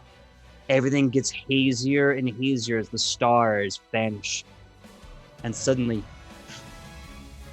you open your eyes again. You're in a city you don't recognize. The taste of blood and burning metal still in the back of your mouth. And you have no memory of anything that just happened or who you are. And that is the end of that graduation day. Heck Nights. Heck Night graduation to be continued. Graduation from reality. Yes. Welcome to Tarzana. It's a wonderful little it's that whole real world split. Thank you so much. And in the notes, when you guys chose the Hogan boss fight, the idea was you were transported from the cosmic energy to another place. There's different endings depending on who you went with, what you did. But somewhere there's a character who's like, good job. Wait, where are my recruits? Crap. There's going to be a lot of divination magic to figure out. God, Where do all these cookies come from? So we're going to wrap up the city. There's just a rain of snickerdoodles over the city that no one understands. Don't worry, they're going to want to find Benny Rage, so they're going to send out their best people. So we went 10 minutes overboard. Thank you for everyone for tuning in. I had a brain fart and thought it was 11 p.m. my time for some reason. Thank you so much. We hope you enjoy the rest of Jasper's game day. Really quick, everyone one more time, just say who you are and say goodbye, and we'll talk to you guys next Jaspers. Juicy, just say goodbye. Say hello. Say goodbye and bye all. Thanks for watching. If you want to find me, you can find me on Instagram at juicy.garland. It's been swell, and I'm so glad I got to spend the time, helping this game out and convincing you people to throw money at a great charity. So thanks. Thank you so much indeed. Ben, same, why don't you say goodbye?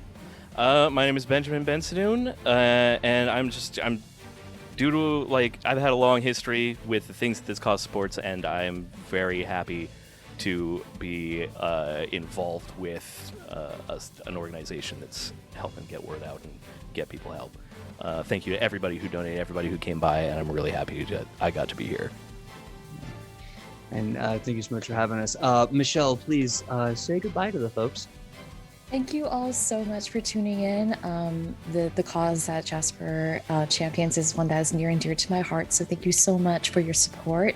If you would like to follow me or at least see what I have to say on the internet, you can find me on Twitter at KilnFiendPotter. I'm also on Insta, I believe, with the same roughly name, so it's Kiln Fiend Pottery, where you can see my ceramic stuff, because I'm also a ceramic artist. So yeah, hope to see you there. Oh, that sounds awesome. I'd love to see that. Michael Powell, say goodbye to the people. Well, bye everybody. I'm Michael Powell, and you can find me all over the internet on my social medias, which is usually at Mr. Kapow. That's MRKAPAO, or my Facebook page called facebook.com/Michael Powell Does Stuff, because I do a lot of stuff like my YouTube channel, Fantastic Tales of Adventure. And really quick, before we all disappear in that other place, Benny casts sigil on the wall and says, "You're welcome. You're welcome for us saving your town, the Heckin' Knights." The Heck Knights. In true Johnny Cage fashion. Oh my God. Thomas, please say goodbye to the nice folks. You can find me on social media. It's just at Thomas Winkley. I yell about pizza, fighting games, and occasionally dragons and the dungeons they live in. Nice. And it's been an honor to be a part of this. Thanks all for letting me play. It's super. My favorite part about this is playing with people with different, cool, amazing, creative ideas. So thank you for letting me bring a dumb dwarf along. It was super dope. I want to start by saying thank you so much, Anne, for being so patient with me, brain farting and going over by 10 minutes. At this point, 15. You are totally fine. You were telling an awesome story, and thank you. Thank you for telling it. Thank you for running it. You guys covered so many, like, far-flung adventures in this town. There were cookies, there were ponies. It was all there. Oh no, Maxwell! Oh no, where's Maxwell? He's The fine. horse will He's fine. save us. The horse will save us. Yeah, he's in a better place. The horse will Yeah. find a way. Back. No, Oh no, the wrong voice was chosen. Maxwell's true voice is The right revealed. voice. It's the right voice. There we go. PJ, please tell the people where they can find you. We Hold haven't on. done that, right? Yes, Or no? not yet. No, my name is PJ Megaw. You can find me all over the internet at PJ Megaw. You could also find me on my Twitch channel, Nat20 Productions Official, where we do crazy shows like this all the time. And a huge thank you to Jasper. This is a huge thing that I believe in, and it was an absolute honor to be asked to do this. And it was an honor to do it with these people. So just, I guess, remember you're not a critical fail. Doesn't matter what the dice says. You're not a failure. And thank you for being heroes, albeit the heckin' ones. Awesome. Before we go tonight, I just wanted to say a personal thank you again to all of you for coming and playing on the channel, to all of you in chat. There are so many new baby bards in this community. I couldn't be more grateful for that. Stick around. There's a lot of TTRPG goodness to be found here and on my YouTube channel. This has been such an awesome collaboration. And guys, it's not over yet. There are 4 more tales coming to the table tomorrow, starting at noon Eastern and going all the way until 1:30 a.m. Is it crazy to attempt 3 days of this? Yes. Probably. But I already said yes, and I never back down from a commitment. So I will see you all here bright and early tomorrow. There are several awesome games to enjoy. I myself will be playing some more Starfinder at 7 p.m. Eastern, and then we have 3 more Pathfinder games as well. So we'll see you then.